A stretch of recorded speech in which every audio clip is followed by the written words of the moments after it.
ጎይታ ይባረኽ አምላኽና ድማ ዛ መዓልቲ እዚኣ ስለ ዝሃበና ካብ ኩሉ ክፉእ ሓልዩ ኣብ ህላውነቱ ኣብ ቤቱ ክንተኣኻኸብ እዚ ምሕረት እግዚአብሔር ይማ ኣሕዋተይ ካብዚ ጀሚርና ንጎይታ ንባርኮ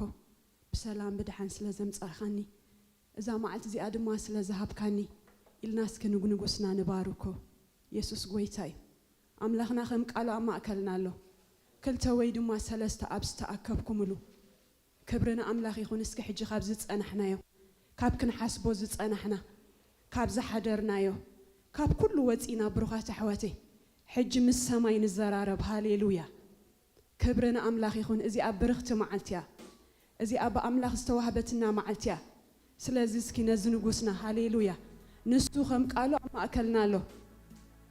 አምላኽ ኣብ ቃሉ ዝረኽብ ብሩኻት ኣሕዋተይ ሕጂ ካብ ዝጸናሕኩሞ ውፁ ሃሌሉያ ካብ ንሓስቦ ዝጸናሕና ኩሉ ንውፃእ ሃሌሉያ ምስ ቃል አምላኽ ዘይሰማማዕ ዘበለ ሓሳባት ኩሉ ብደም ኢየሱስ እንደሓጸድና ኣእምሮና ናብ ቅዱስ ቅዱሳን ብትብዓት ንእቶ ሃሌሉያ ኢየሱስ ክርስቶስ ኣብ ዝቦታ ንጉስ እዩ ኢየሱስ ክርስቶስ ኣብ ህይወተይ ንጉስ እዩ ኢየሱስ ክርስቶስ ኣብ ማእከል ቅዱሳን ንጉስ እዩ ሃሌሉያ ኢየሱስ ክርስቶስ ጎይታ እዩ ሃሌሉያ ቦይ መስግነካ ኣለሁ ሃሌሉያ ቦይ መስግነካ ኣለሁ አቦ ኢለክ ጽዋዓካ መንፈስ ውልድነት ዝሃብካኒ ንጉሰይ እባርኸካ ኣለሁ ሃሌሉያ Thank you Holy Spirit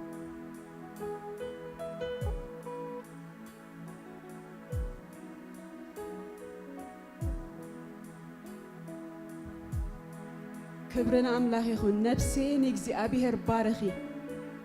እስኪ ንጉስና ንባርኮ እቲ ሓይሊ ዝሃበና እቲ ጥዕና ዝሃበና እቲ ብጸጉኡ ዘጽገበና ነፍሴ ንእግዚአብሔር ባርኺ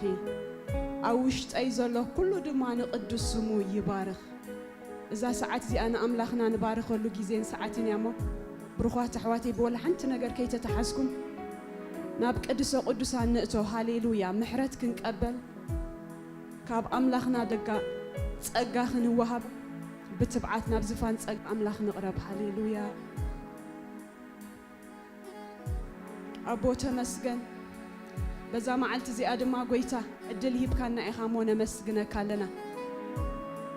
ብሩኽ መንፈስ ቅዱስ ነኽብረካ ኣለና ጎይታ ምሕረትካ ኣብ ነፍሲ ወከፍና ብዙሕ እሞ ተመስገን ጎይታዬ ካብ ንሪኦን ካብ ዝፈለጥናየን ካብ ዘይፈለጥናየን ካብ ኩሉ ሰዊርካ ብጸጋኻ ረዲእካ ነዛ መዓልቲ እዚኣ ድማ ክንሪኣ ጸጋ ሂብካና ኢኻ ሞ ተመስገን ነፍሰይ ንእግዚአብሔር ባርኽዮ ኣብ ውሽጠይ ዘሎ ኩሉ ድማ ንቅዱስ ስሙ ይባርኽ ተባረኽ ኣታ ብሩኽ ጎይታ ኣታ ጥዑም ኣምላኽ ተባረኽ ሃሌሉያ ኣታ ሕያዋይ ኣምላኽ ተባረኽ ነኒ መዓልቲ ንህዝብኻ ጸጋ ትህብ ምሕረት ትህብ መንፈስ ትህብ ተበርትዕ ሃሌሉያ ብሩኽ ጎይታ ንባርኸካ ኣለና ሃሌሉያ ተመስገን ጎይታ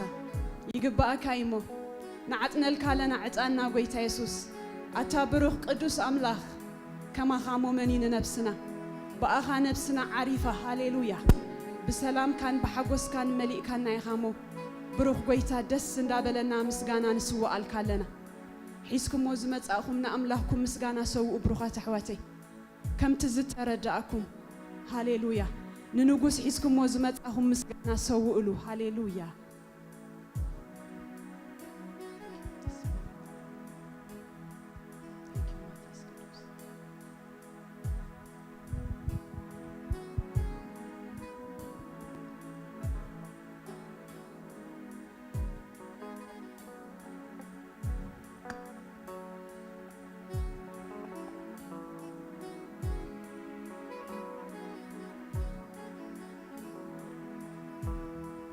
ሕጂ ድማ እስኪ ንኣምላኽና ዝተገበረልና እንዳዘከርና ኸነመስግኖ ኢና ዳዊት ንነፍሱ ኩሉ ጊዜ የዘክራ ነይሩ ነፍሴ ዝተገብረልኪ ኩሉ ኣይትረስዒ ዝተገብረልኪ ኩሉ ኣይትረስዒ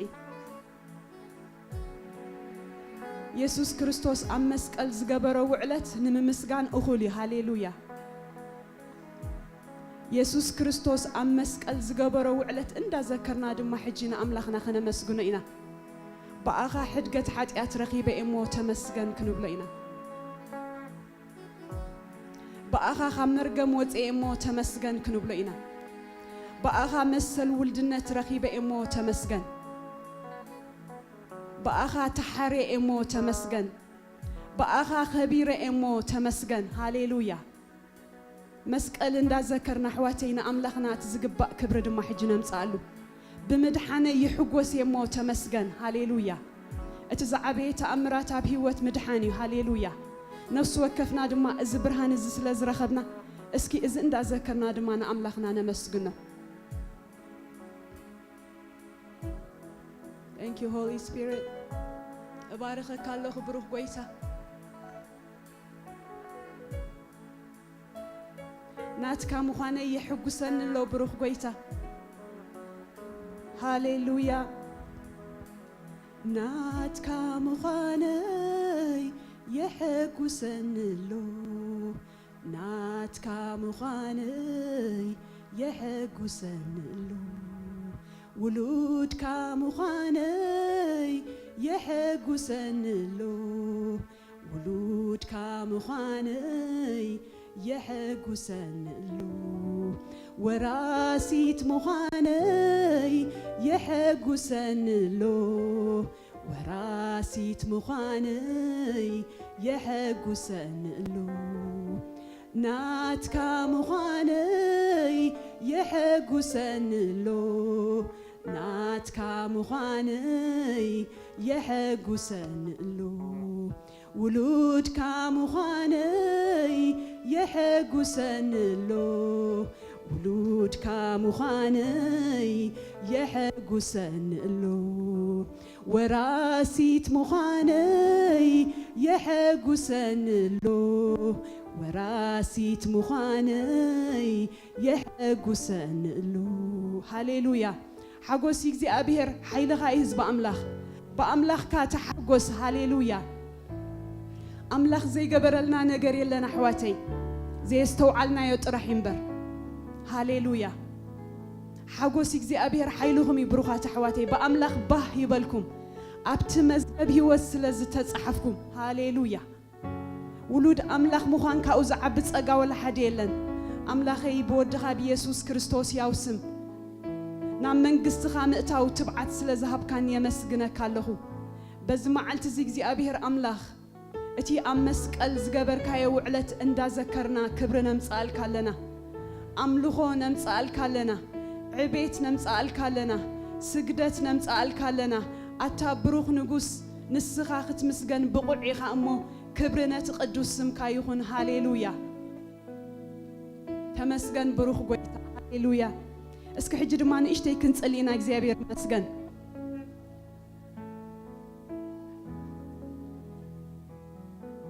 هاليلويا قال أملاخ انتايلو حدا جزيدك إسرائيل سي أبرخا عقلهم مسأببهم ناموسي أقرم ريمهم هاليلويا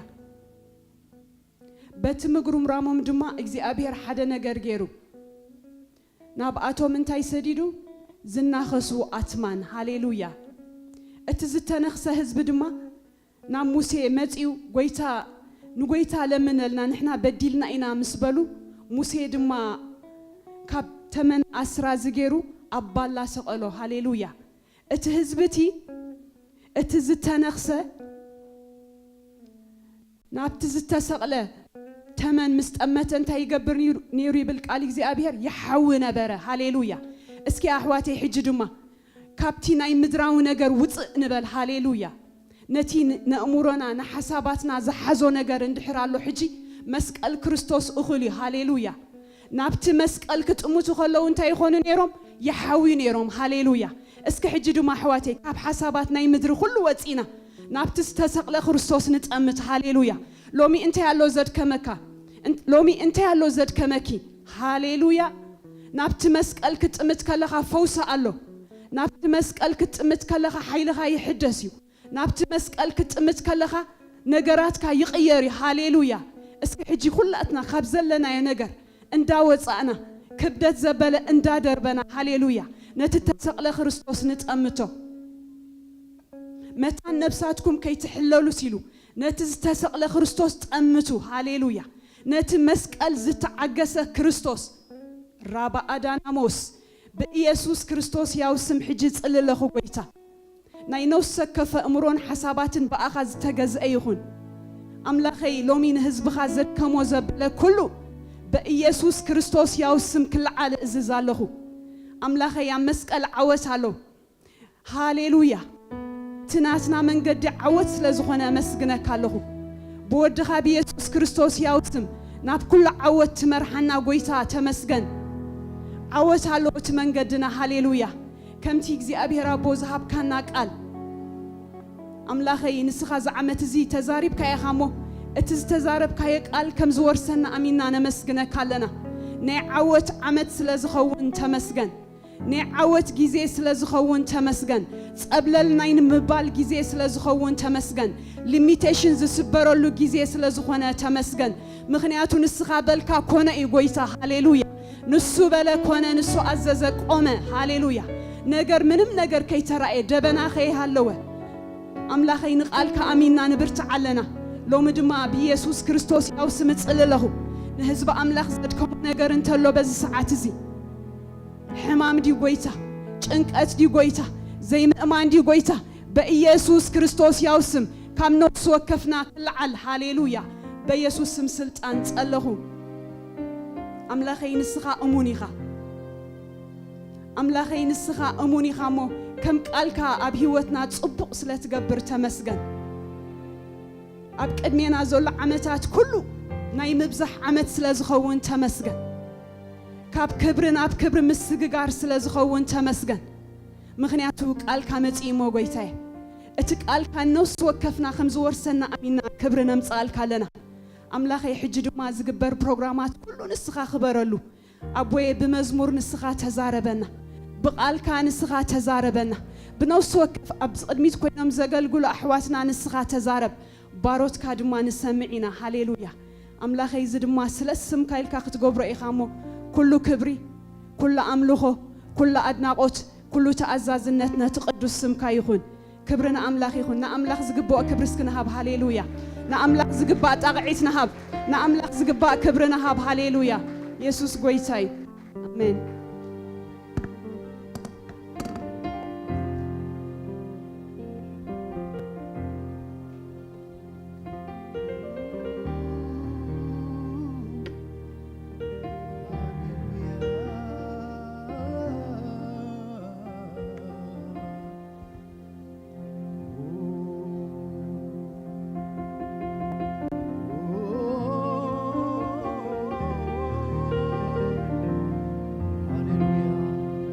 كلاتنا كابزلنا يا تسينا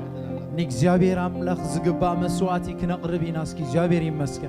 نفس وقفنا توم نخيل كابزلنا يا تنسينا أداونا لعلنا نكزابير بك كنبارخون كنودسونينا بك بزي بأخا يلن أملاخ نسخة عبيخا كله تخيل كله تفلت كله تقبر أملاخ نقص سماين مدرن هاليلويا خنبلوينا نكزابير يمسكن هاليلويا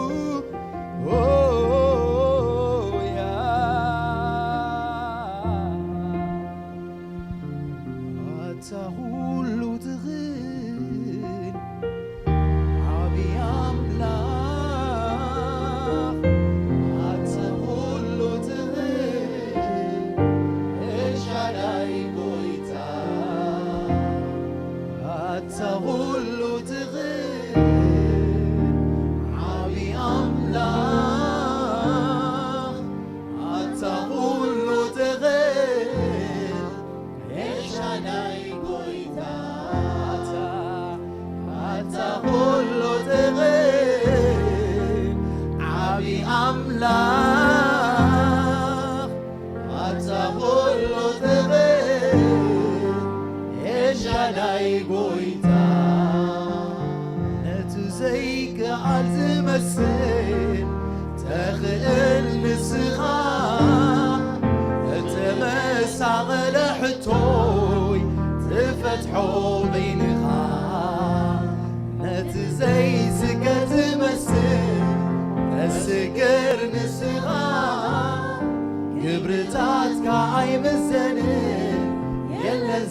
مسلكا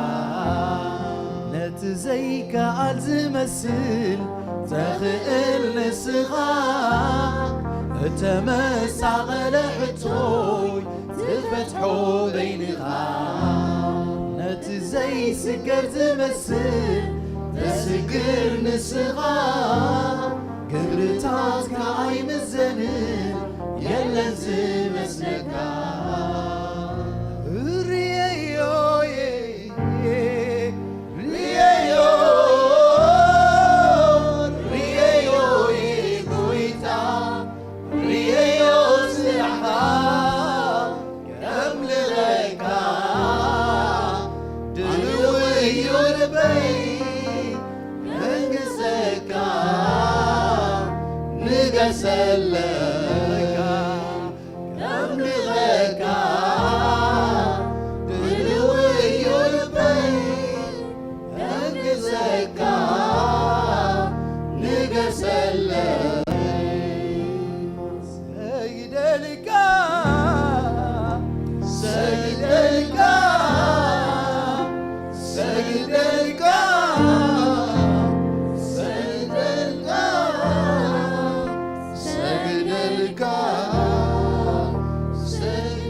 بارك وسكني እግዚአብሔር አምላክ ሃሌሉያ ስራት ከብርን ክትምገስን ዝግባአካ አምላክ ሃሌሉያ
شاداي قويتا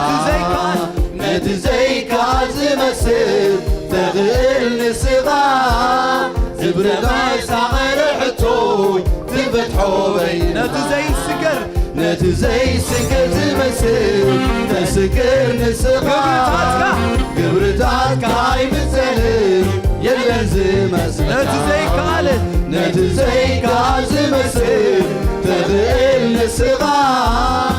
تمسع لحتوي تفتحو بين نتزي سكر زمسل تسكر نسغا قبرتات كايم الزلل يلا زمسل عتاقولو تغير عبي أملاك عتاقولو تغير ጎይታ አንተ ሁሉ ትኽእል ዓብዪ ኣምላኽ አንተ ሁሉ ትኽእል ኤልሻዳይ ጎይታ አንተ ሁሉ ትኽእል ዓብዪ ኣምላኽ አንተ ሁሉ ትኽእል ኤልሻዳይ ጎይታ አንተ ሁሉ ትኽእል ዓብዪ ኣምላኽ አንተ ሁሉ ትኽእል ኤልሻዳይ ጎይታ ነቲ ዘይከኣል ዝመስል ትኽእል ንስኻ እተመሳቕለ ሕቶይ ትፈትሖ በይንኻ ነቲ ዘይስገር ዝመስል ተስክር ንስኻ ግብርታትካ ኣይምዘንን የለን ዝመስለካ ርየዮ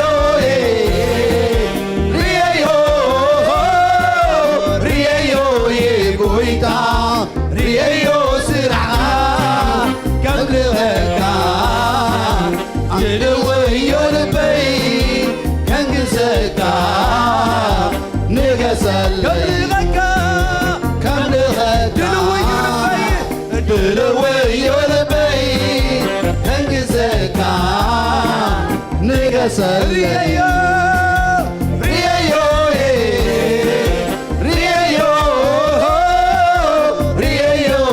ጎይታ ርየዮ ስራሕካ ከምልኸካ ድልውዮ ልበይ ከንግሰካ ንገሰለይ ከኽብረካ ድልውዮ ልበይ ከንግሰካ ንገሰለይ ሰግደልካ ሰግደልካ ሰግደልካ ሰግደልካ ሰግደልካ ሰግደልካ ሰግደልካ ሰግደልካ ሰግደልካ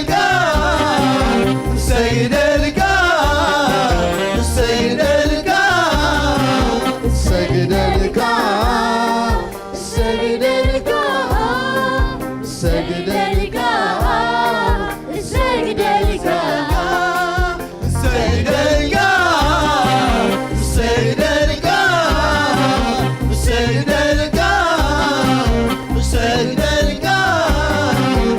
ሰግደልካ ሰግደልካ ሰግደልካ ፈቴ የምልኸካ ፈቴ ግዛእካ ፈቴ የምልኸካ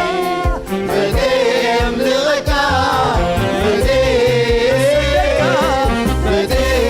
ሰግደካ ፈቴ የምልኸካ ፈቴ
عمشتو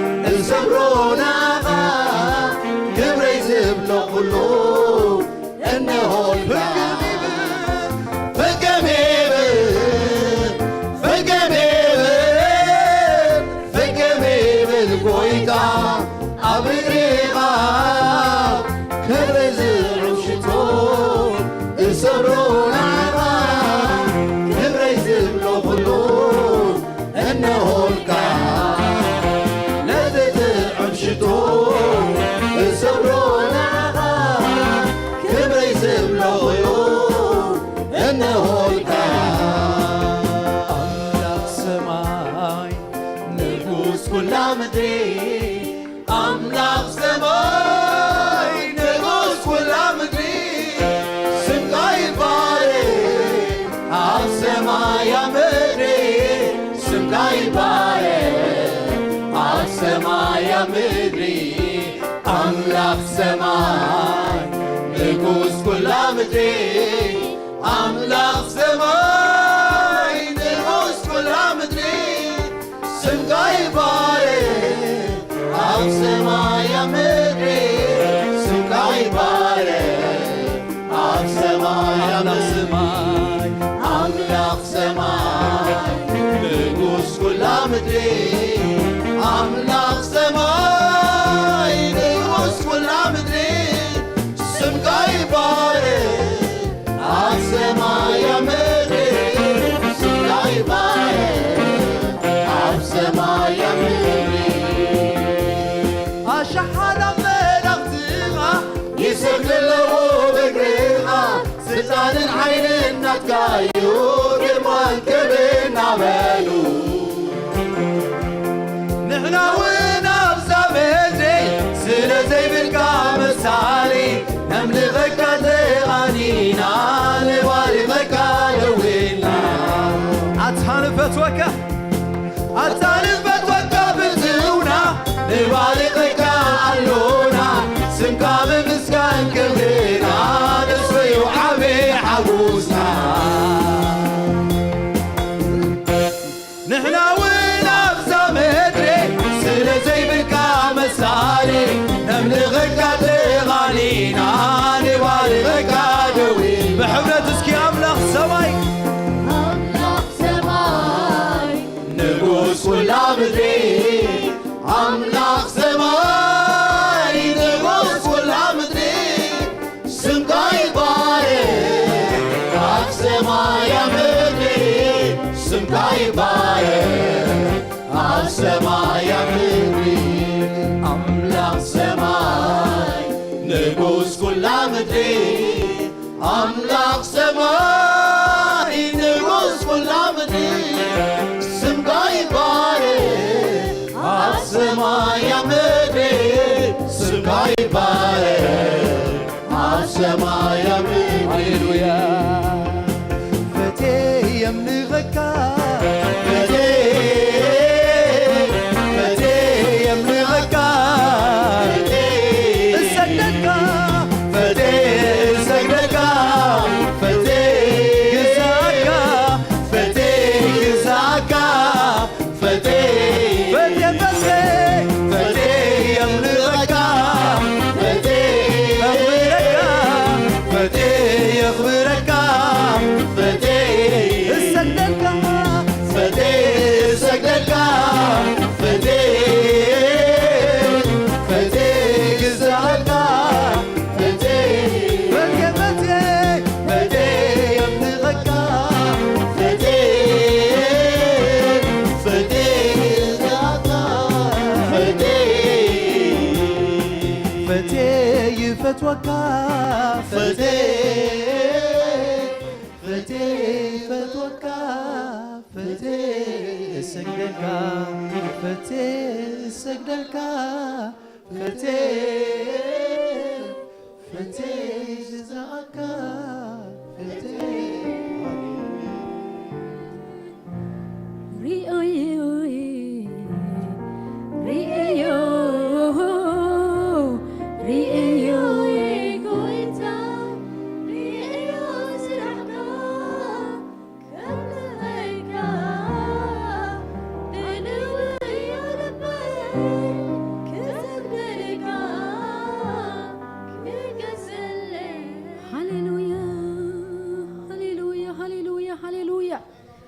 ሪዋዱና ማሹራ ባራዶና ማንቱራ ባራዶስ ሃሌሉያ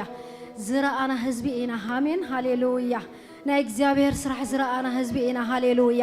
ናይ እግዚአብሔር ኢት ዝራአና ህዝቢ ኢና ሃሌሉያ ምሕረት አምላኽ ዝጣዓምና ህዝቢ ኢና ሃሌሉያ ክብሪ ይግባኦና ዛ አምላኽ ዝ ሃሌሉያ ሰይ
تأمراته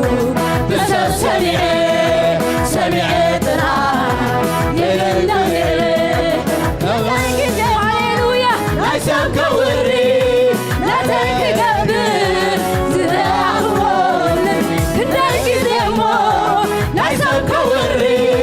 لا تنكقبل زراعون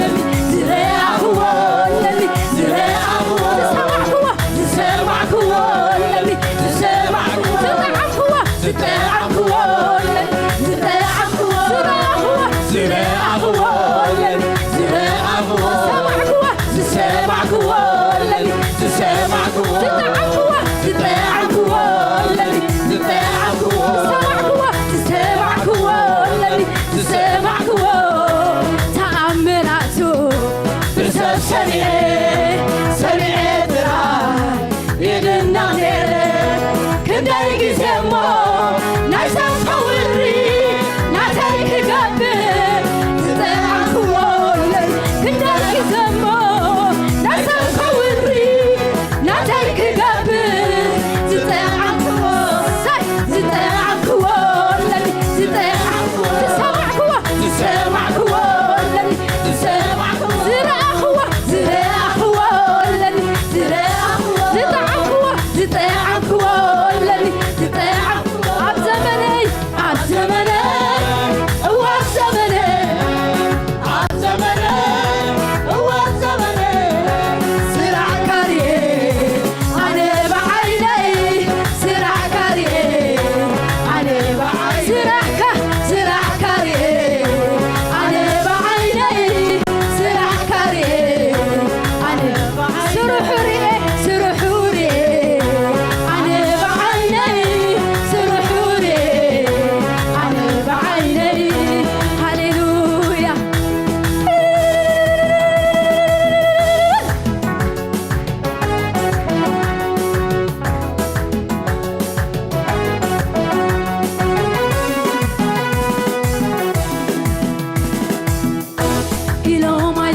هاليلويا زوات هاليلويا هاليلويا حسكان بيدي حسكان بيدي بيدي حسكان بيدي حسكان بيدي حسكان بيدي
يشبر واتايو إكزابير أوتكاني كابكندي واتايو إكزابير أبرا يشبر واتايو إكزابير أوتكاني كابكندي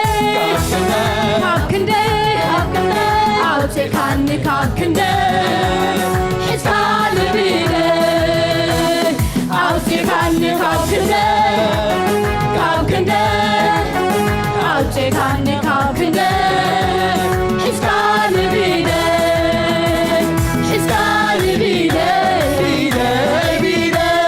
حسكالي بيدي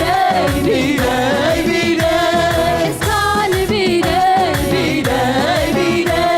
حسكالي بيدي هاليلويا هاليلويا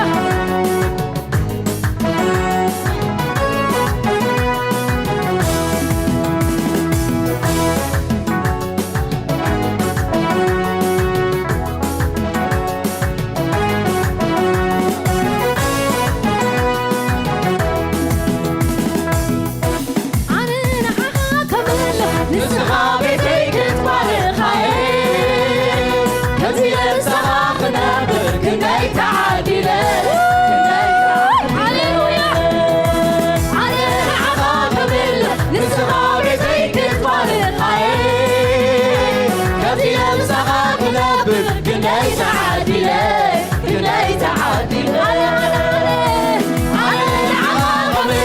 نسخابي تيكت والخاي كنتي لمسها خنابر كناي تعادلة كناي تعادلة كناي تعادلة كناي تعادلة كناي تعادلة كناي تعادلة كناي تعادلة كناي تعادلة كناي تعادلة كناي تعادلة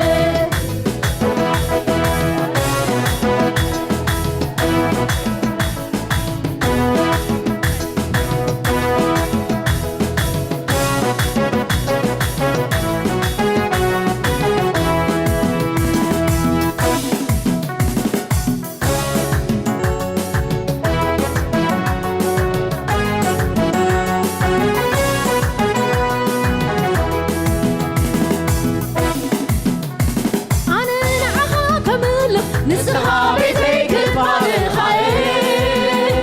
كنتي لبسها خنابر كناي تعادلة عننا حاكمل نسخابي تيكت بارخاي كنتي لبسها خنابر كناي تعادلة عننا حاكمل نسخابي تيكت بارخاي كنتي لبسها خنابر كناي تعادلة عننا حاكمل نسخابي تيكت بارخاي كنتي لبسها خنابر كناي تعادلة كناي تعادلة كناي تعادلة كناي تعادلة كناي تعادلة كناي تعادلة كناي تعادلة كناي تعادلة كناي تعادلة كناي تعادلة كناي تعادلة كناي تعادلة سمعا مسكنايو عيب فارسي كزمريه زغايب سمعا مسكنايو عيب فارسي كزمريه زغايب سمعا مسكنايو عيب فارسي كزمريه زغايب سمعا مسكنايو عيب فارسي كزمريه زغايب سمعا مسكنايو عيب فارسي كزمريه زغايب سمعا مسكنايو عيب فارسي كزمريه زغايب سمعا مسكنايو عيب فارسي كزمريه زغايب እግዚአብሔር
አየቋርጥ ክዝምርዬ ሳየበል ስምካ ምስጋናዩ አየቋርጥ ክዝምርዬ ሳየበል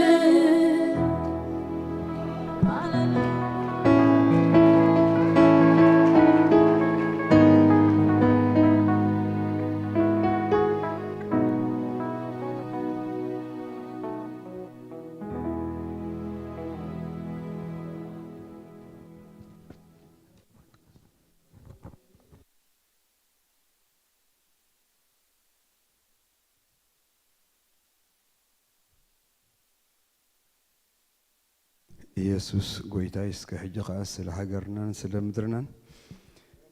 ርእስና ድናቢልና ኸንፂልና ኢየሱስ ክርስቶስ ጎይታይ እስከ ንጽል ስለ ሃገርና ኸዓ ዝሞተ ዝመስል ነገር ዘብቅዐ ዝመስል ነገር ኣብ ልዕሊኡ ክንበየና ኢየሱስ ክርስቶስ ጎይታይ ኣንታ ወዲ ሰብ እዚ ዝሞት ዓጻጽምትስ ህይወዶ ከዘሪ እዩ ምስ በሎ ጎይታ ንስኻ ትፈልጥ ኢልዎ በል ኢልዎ ኣብዚ ዝሞተ ዓጻጽምቲ ተነበይለዎ ኢየሱስ ክርስቶስ ጎይታይ እስከ ኣብ ሃገርና ዝሞተ ዝመስል ዘብቅዐ ዝመስል ፋሕፋሕ ዝበለ ዓጻጽምቲ ሎማዓንቲ ኣብ ልዕሊኡ ክንበየና ኢየሱስ ክርስቶስ ጎይታይ ህይወት ከዘሪ እዩ ዓብ ጭፍራ ክኸውን እዩ ኣብ ቆርበት ከኣቲ ኩሉ ከዓ በቦትኡ ክሕዝ ኢየሱስ ክርስቶስ ጎይታ እስከ ንጸልሕ ሓንሳ ጎይታ እንሆ ኣብ ፋሕፋሕ ዝበለ ዓጻጽምቲ እግዚኣብሔር ኣቦ ንሓድሕዱ ዘይገጣጠም ዝመስል ዓጻጽምቲ እግዚኣብሔር ኣቦ ኣብኡ ግን እግዚኣብሔር ናትካ ከኣልነት ንዛረብ ኣለና እግዚኣብሔር ኣቦ እኖ ፋሕፋሕ ዝበለ ዝመስል ዓጻጽምቲ እግዚኣብሔር ኣቦ ኣብ ልዕሊኡ ንንበለና እግዚኣብሔር ከም ኣመንቲ እግዚኣብሔር ኣቦ ንሓድሕዱ ተገጣጢሙ እግዚኣብሔር ኣቦ ህይወት ዘርእዩ እግዚኣብሔር ኣቦ ዓብ ጭፍራ ስለ ዝኸውን ጎይታ ነመስግነካ ኣለና ጎይታ ዘይከኣል ዝመስል እግዚኣብሔር ኣባኻ ኣይከኣልን ዝበሃል ስለ ዘየልቦ እግዚኣብሔር ኣቦ ኣብ ዝሞተ ዓጻጽምቲ ናይ ሃገርና ንንበለና እግዚኣብሔር ኣቦ ሃሌሉያ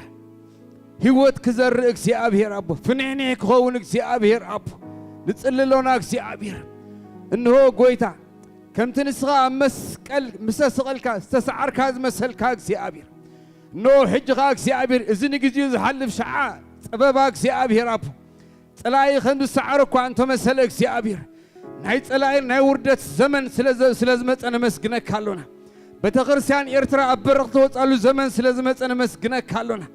ኣገልገልትኻ ሓው ዝለብስሉ ዘመን ስለ ዝመፀ ነመስግነካ ኣሎና ኖ እግዚኣብሔር ብነገር ኩሉ ኤርትራ ስለ ትዕንብብ ነመስግነካ ኣሎና ዝሞተ ዓጻጽምቲ ህይወት ስለ ዝዘርእ ደጊሙ ቆርበት ስለ ዝኣተወ ጎይታ ዓብ ጭፍራ ስለ ዝኸውን እግዚኣብሔር ንዑ ዘገጣጥም ንፋስ እግዚኣብሔር ካበኻ ስለ ዝመፅእ ነመስግነካ ኣለና እዚኻ እግዚኣብሔር ስለ ቓልካ ስለ ትገብሮ ተመስገን ብሽም ኢየሱስ ክርስቶስ ኣሜን ኢየሱስ ጎይታ እዩ ከም ኣመንቲ ኣብ ዝሞተ ዝመስል ነገር ክንበይ ይግባአና እዩ ስምና ኣመንቲ ስለ ዝኾነ ናይ ኤርትራ ነገር ኩሉ ፋሕፋሕ ዝበለ ዝመስል ዓጽሚ ምስ ዓጽሚ ክሳብ ዘይራኸብ ዝኾነ ዝመስል ግን ኣብኡ ንሕና ንንበይ ኢየሱስ ጎይታ እዩ ተኸርሚኻ ምብካይ ዋጋ የብሉን ኢየሱስ ጎይታ ኣብ ልዕሊኡ ንንበ እግዚኣብሔርካ ንፋስ እዝስ ዓጻጽምትኻ በቦትኡ ይሕዝ ኣብ ቆርበት ይኣቱ ዓብ ጭፍራኻ ይኸውን ኢየሱስ ጎይታ እዩ እዚኻ እግዚኣብሔር ስለ ስሙ ኢሉ ክገብሮ እዩ እንቋዕ ብድሓንን ብሰላምን መጻኹም ኢየሱስ ክርስቶስ ጎይታይ ነቲ ጣኹም ዘሎ በቲ ሓይሊ ዝህበኒ ንኹሉ ይኽእሉ እየ እንዳበልኩም ሰላም በሉ ኢየሱስ ጎይታይ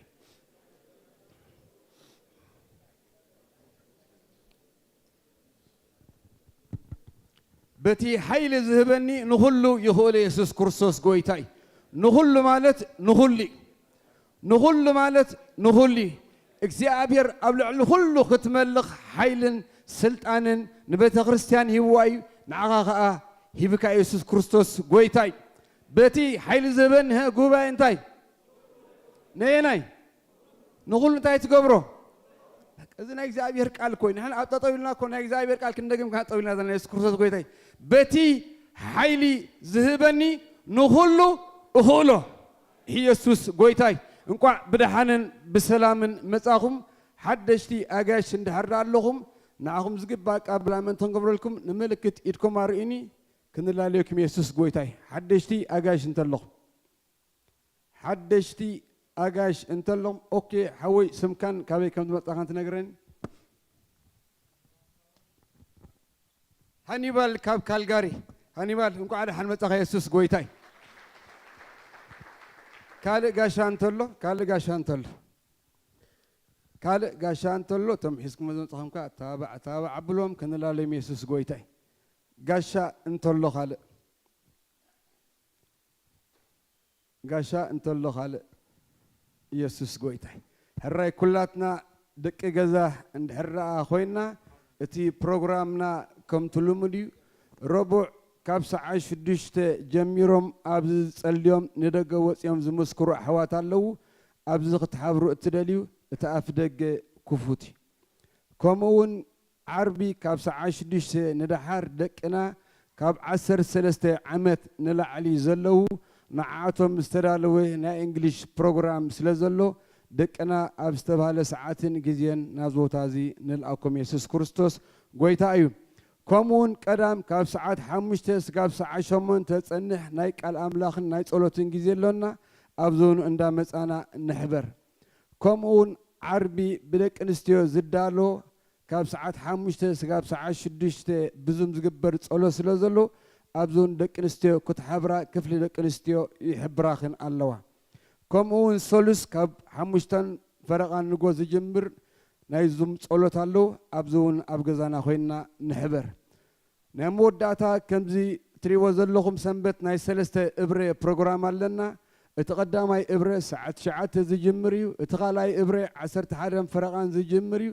እቲ ሳልሳይን ናይ መወዳእታን ከዓ ንመንእስያት ዘተኮረ ኮይኑ 5 ፈረቓን ዝጅምር እዩ ካልእ ፍሉይ መተንባታ ዘሎና 4 ቀዳም ዝኸይድ ናይ ጾም ናይ ጸሎት ግዜ ቀዳም ኣሎ ኦልሬዲ 2 ቀዳም ሓሊፍሎ ሕጂ 2 ቀዳም ተሪፈናና ኣለዋ እዛ ቀዳም እዚኣን እታ ብድሕሪኣ ዘለዋ ቀዳምን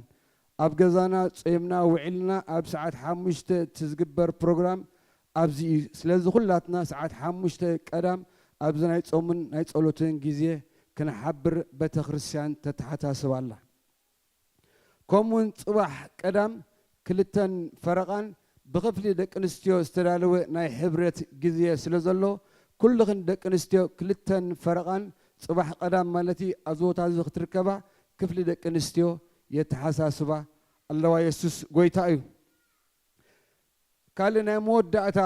መተንባታ ከምቲ ኣብቲ ካላንደር ተጻሒፉ ዘሎ ካብ ጆን 29 ማለት ጥሪ 29 እዚ ሒዝናዮ ዘለና ወርሒ ማለት እዩ ካብኡ ዝጅምር ናይ 21 መዓልቲ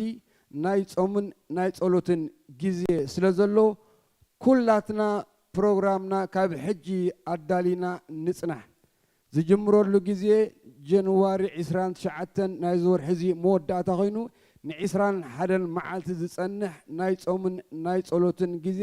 ቤተ ክርስቲያን ኣውጃ ኣላ ስለዚ ኩላትና ሰሚዕና ስለ ዘለና ኦልሬዲ ናብቲ ካላንደር ተጻሒፉ ስለ ዘሎ ፕሮግራማትና ኩሉ ኣጻፊፍና ኣብ ዝተባሃለ ግዜ ሰዓትን ንሕበር እቲ ዝያዳ ሓበሬታ ካብቲ ዝቐጽል ግዜኻ ክሕበረና እዩ ካልእ ናይ መወዳእታ መተንባታ ፓስተር በረኸት ኣብዚ ከተማ እዚ የለን ስለዚ ኩላትና ኣብ ጸሎትና ንዘክሮ ሕጂ ስለ ኩሉ ህያባትና እንጽልየሉ ግዜ ኢየሱስ ጎይታ እዩ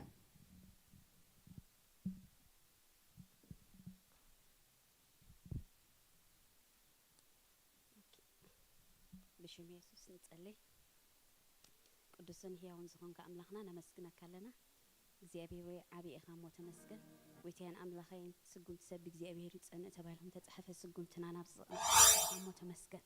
ኣምላኸይ ሕጂ ድማ መባእና ንዕሸልናን ንስኻ ከምቲ ዝባረኽካና ካብቲ ዝቕበል ስቲ ዝህቢ ዝባረኽ ተባሂሎም ተጻሕፈ ጎይታ በቲ ዘውጠናዮ መጠን ክትባረኸና ብሽም የሱስ ጽለ ኣለኹ ብነገር ኩሉ ስምካ ዝተባረኸ ይኹን ብሽም የሱስ ኣሜን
ስም እግዚአብሔር ስተመስገነ ይሁን። ኢየሱስ ጎይታዩ ላኽባረኽ ናብ ቃል እግዚአብሔር ክንሓልፍ ኢና። እግዚአብሔር ይመስገን። ሎማ ዓልቲ ቁር እኳ እንተሎ ጣሓሒዝኩም ኣብ ቤት እግዚአብሔር ዝተረኸብኩም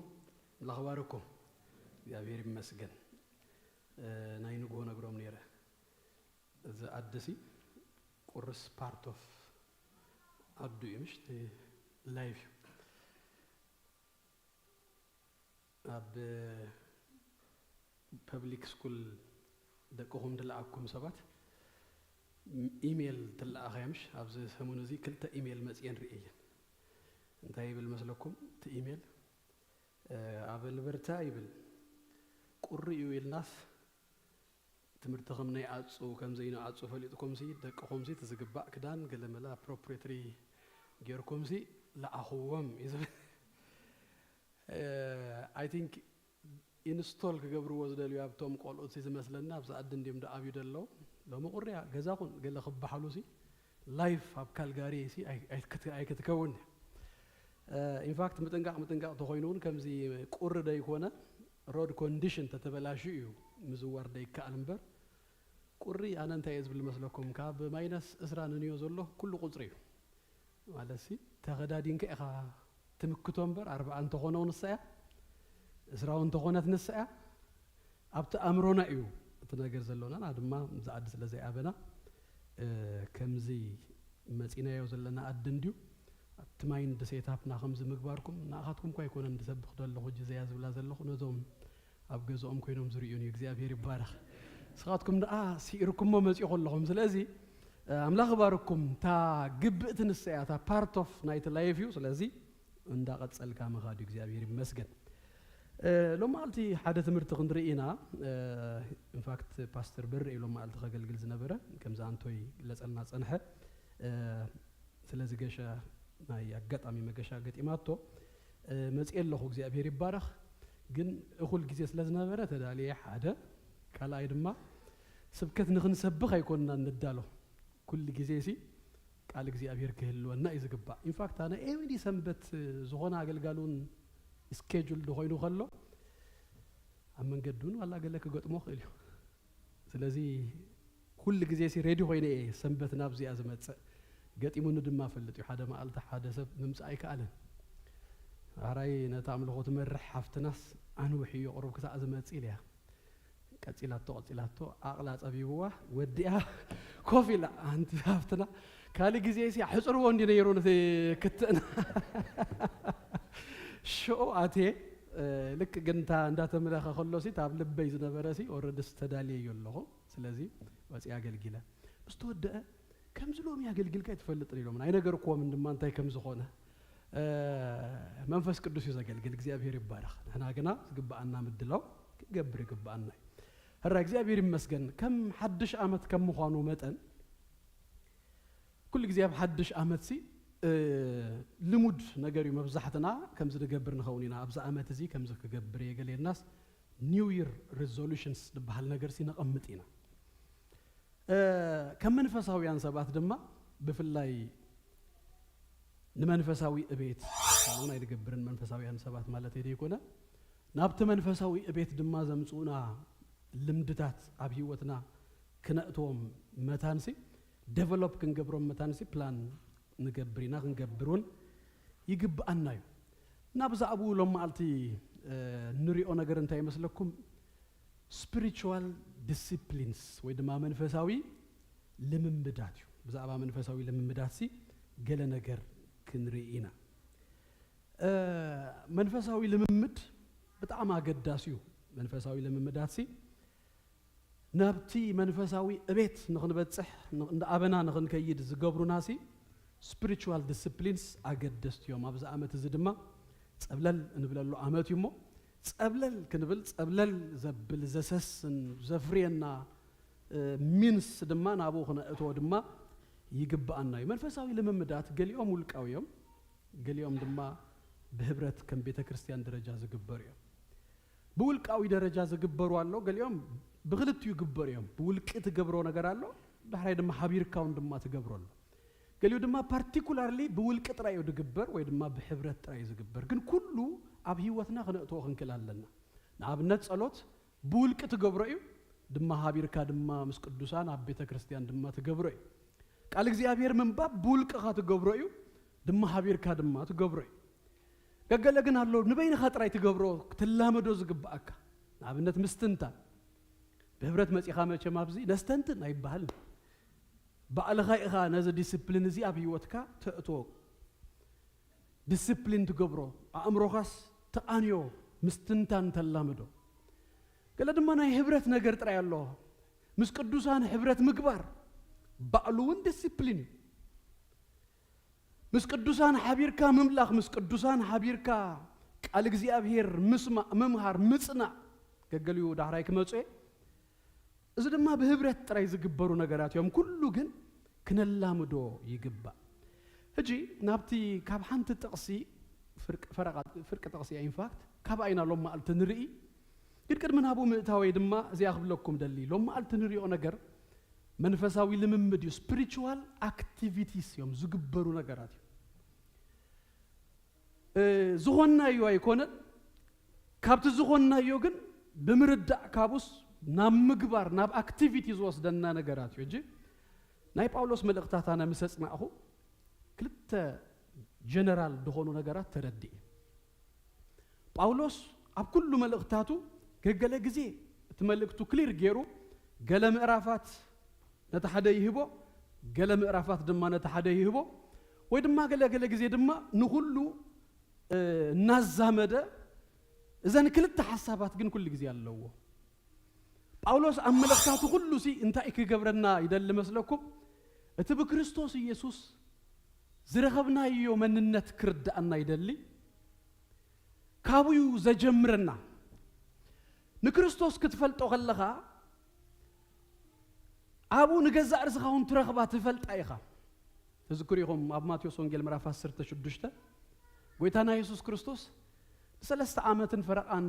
ዘገልገሎም ምስ ዝተጓዓዙ ደቀ መዛሙርት ታናይ መወዳእታ ጉዞ ያ ምዕራፍ 16 ማቴዎስ ሕቶ ሓቲትዎ ሰባሲ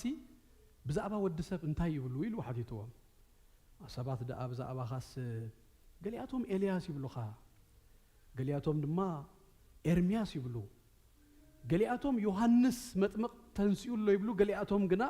ካብ ነቢያት ሓደ ብሉኻ ኢሉ ዚያ ምዕራፍ 16 ቁጥር 16 شو እስኻትኩም ከ ኢሉዎም ንወድ ሰብሲ ማን ትብልዎ ኢሉ ሓቲትዎ شو ጴጥሮስ መሊሱ መልሲ ንስኻ ክርስቶስ ወዲ ሕያው ኣምላኽ ኢኻ ኢሉ እዛ መልሲ እዚኣ ጴጥሮስ በቲ ናይ ኣእምሩ በቲ ስጋዊ ምርዳእ ዝረኸቦ ምርዳእ ኣይኮነን ዝፈለጦ ምፍላጥ ኣይኮነን ሱዳኣ ደቂ ዓዱ ትዝክሪኹምሽ ምስኦም ይመላለስ ምስኦም ይኣቱ ይወፅእ ስለ ዝነበረሲ እዚስ ወዲ ትጸራብደ ኣይኮነን يحواتوس أما أغلنا منقون هذا اللون إلهم الله نيسوسي كاب نبي يحلف كام رأيسي كبيديو سلازي نسوقن انتايلو سغايلو كريستوس ودهيا أملاخي غايلو شو بيت باولوس انتايلو آمين ويتان تايلو مسلوكم نبيتروس سمعوني نيرو بيتروس يلو أنا دما يبلكالو خيلو نسخة بيتروس يخيلو سمعون زنبره حجي حدا مننت دما نو دما توهيبو سخة بيتروس يخيلو أبزك وحز دما محبري كهانساي دقيتات سيقول دما يكهيلو واني هجي كريستنا كابز برهان زي كابز مقلات أزيو زي جمر نكريستوس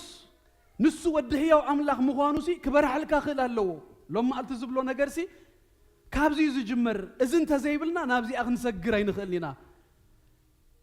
إذا مسبر حالكا نسخار ما من مغانكا خطرد دأسي تمهار تسألي تنبم مصحف قدوس نابي نابت كريستوس زغبره كان أمر الدأ مالتي إذي كخون متان أبي فيصلنا أبن التاريخهم purely سلسة مقرافات ملوسي باولوس حنتي instruction درجة كي حابة سلسة مقرافات ملو بكريستوس يسوس زرغبوه برغت زلوا مننت نوح أردي نزغ رد خلو دماس مراف حدا مراف سلستنسي بسألو تاسنيو سألوت يليو مغفاتي انت يليو ناي لبونا خا انت مستخفت إخا زتردو زتفلتو خمت بيتروس دتردو مالتي داراي جنا مراف 4 تخبت حكلو قصر حدا دقيم أنا أسور بقويتا يلو ناتي تتصوعهم وتصوعس بقو أتكوينكم كتملالسوس أمدكم الله إلو ويدما ناتي تتصوعهم وتصوعس كامو غتنبرس أمدكم الله جي مسفلت كايو منبر دبحال دما يقصليو ممللاس زبلو اب تግርኛ መጽሐፍ ቅዱስ ማለት ወክ ክትገብር አለካ ሕጂ ሎማ አንተ ንሪኦም በአርሲ ብዛዕባ ህዝዩ ብዛዕባ ተመምልላስና ቢንግ ዳይኮነስ እቲ ድህሪው ዘሎ አክቲቪቲ ወይ ድማ ክንነብሮ ክንኮኖ ዝግባአና ነገራት ሎማ አንተ ንሪ ቲ ንሪኦ ጥቅሲ ቀዳማይ ጢሞቴዎስ ምዕራፍ 4 ناي قطر شوعات فرقي تقصينا نرئي كل قطر شوعات تنشمونتن كلتي أنت أصات حابيرنا كننببل كم تقول لك زين قبرون خبر على أملاك كابزلنا يحف كنبلينا مو نزن كلتة أصات كنا نببك حتى كومي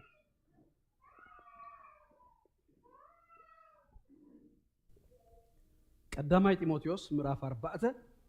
فقد شوعات تنشمونتن بسم قويتا يسوس كم بوي جنا غنا نجر كلتن نقلال أنستن كباها أرحقه درسها جنا أملكو الله مدة أتسقاوي من اللماد نقرب نجر يزتكم أملكو جنا نقول يتكم نزا حجز الله هو تزيان نتأتمت إن كأ تسفل له ويب أبحدش ترجم جنب بالكم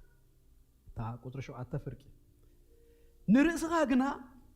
بمنفساوي هو كتنبر تلامد يبل نتأبطقهم زلو سب كم زي بلو ليمو كوف كتب لي يخون نرأسخا وين نرأسخي بمنفساوي هيوت كتنبر على مدة اسكي كابز بزبزح convictionن بزبزح دمصن قال ياخذكم دمانا ايهم تريوني انا زبلكو نتتقاهم زلوس بلو يزبل زلخ كم زبلو نرأسخا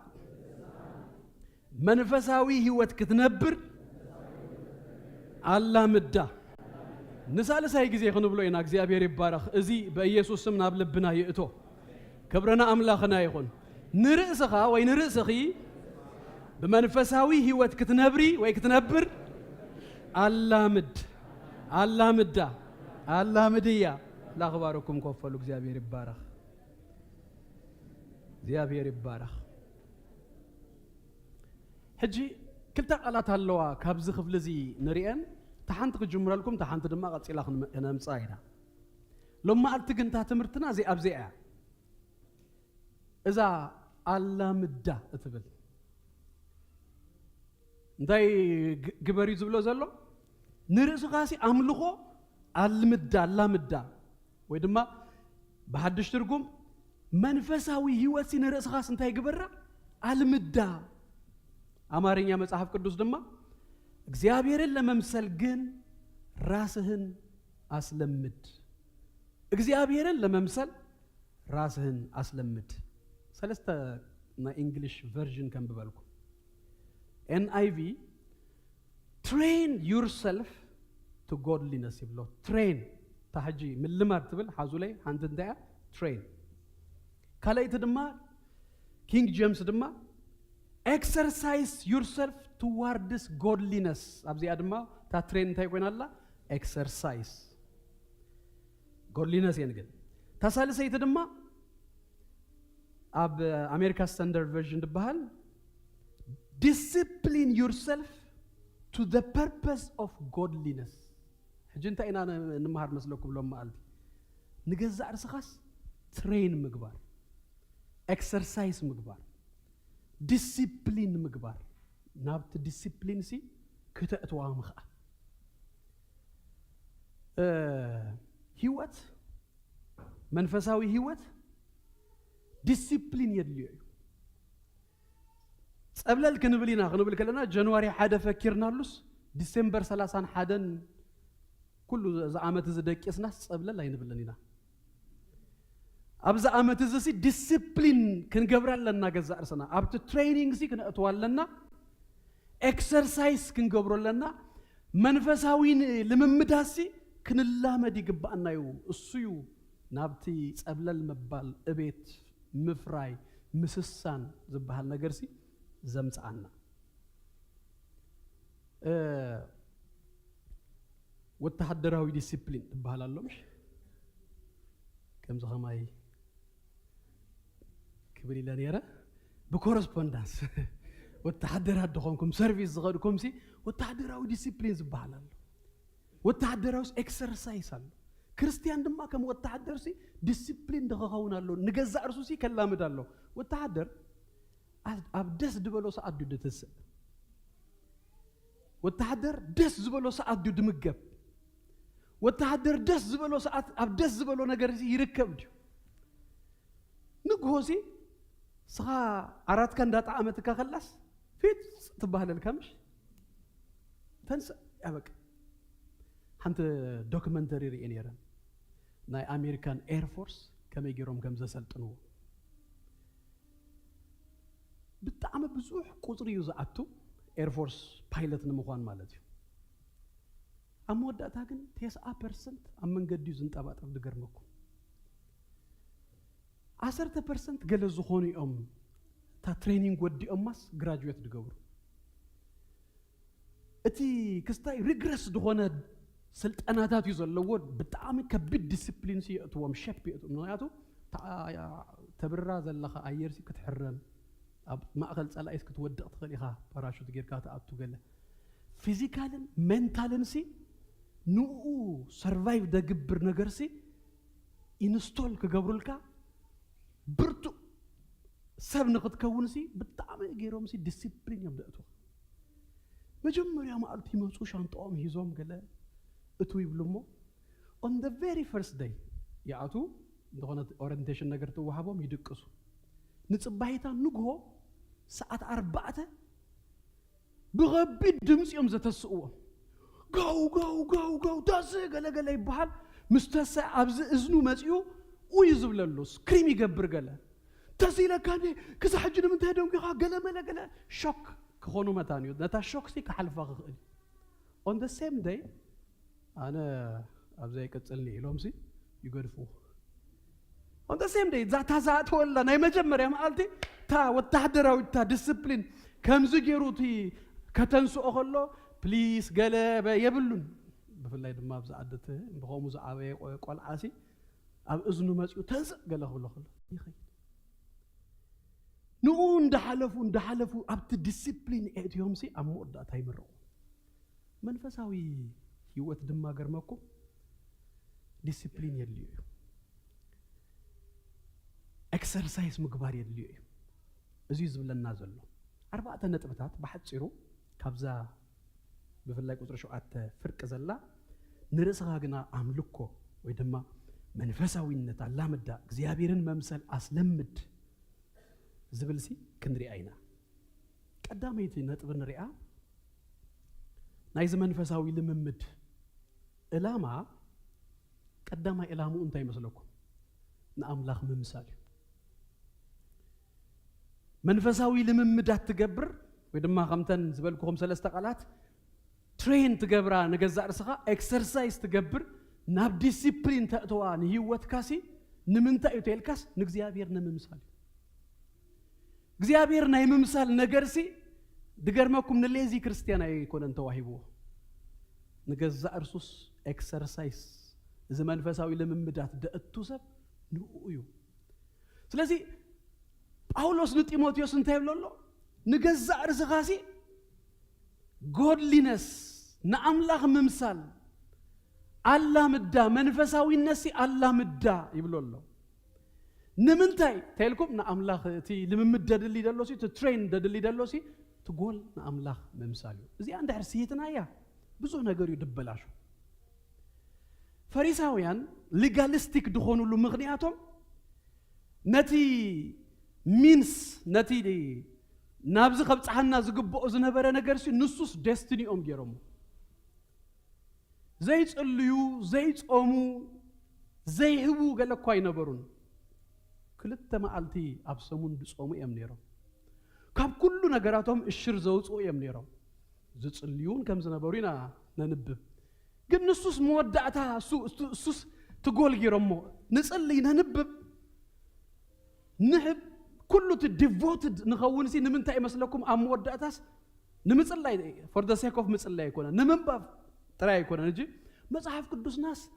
ኣብዛ ዓመት እዚ ንወድኣዮ ነንብቦ ተባሂልናስ ተዋሂቡና ዘይወሰድኩም ተለኹም ባይዘዌት ካላንደር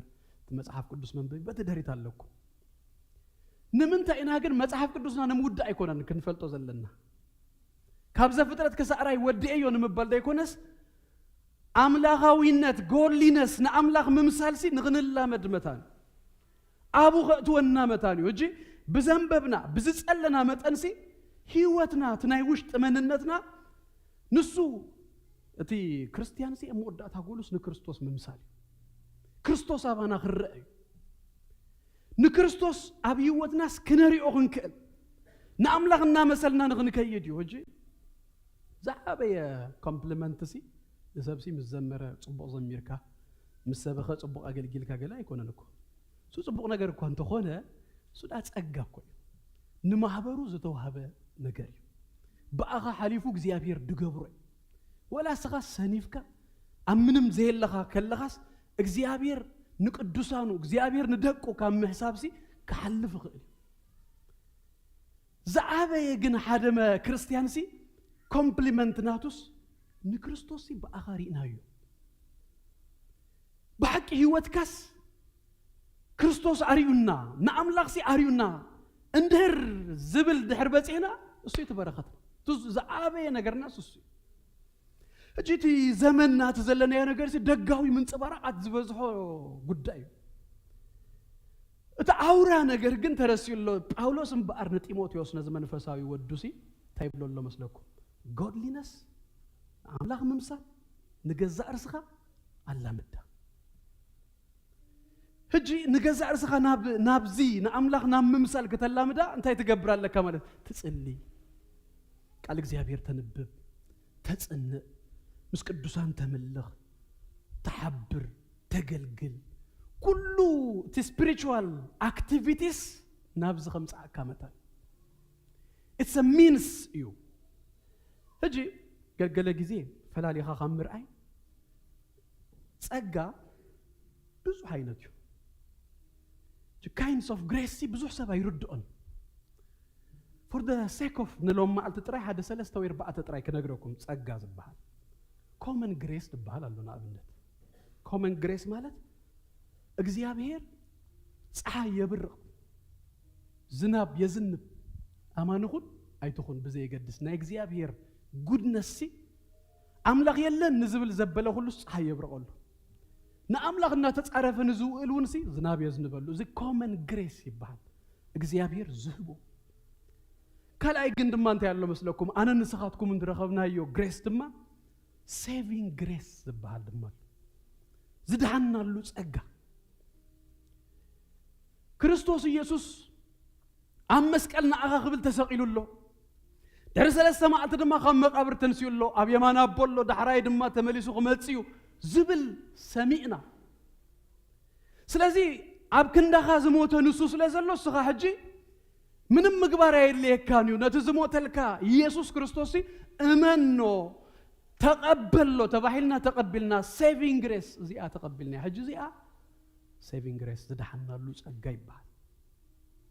ግን እሱ ድማ ጥራይ ዳይኮነስ enabling grace ዘኽእል ጸጋ ድማ ኣሎ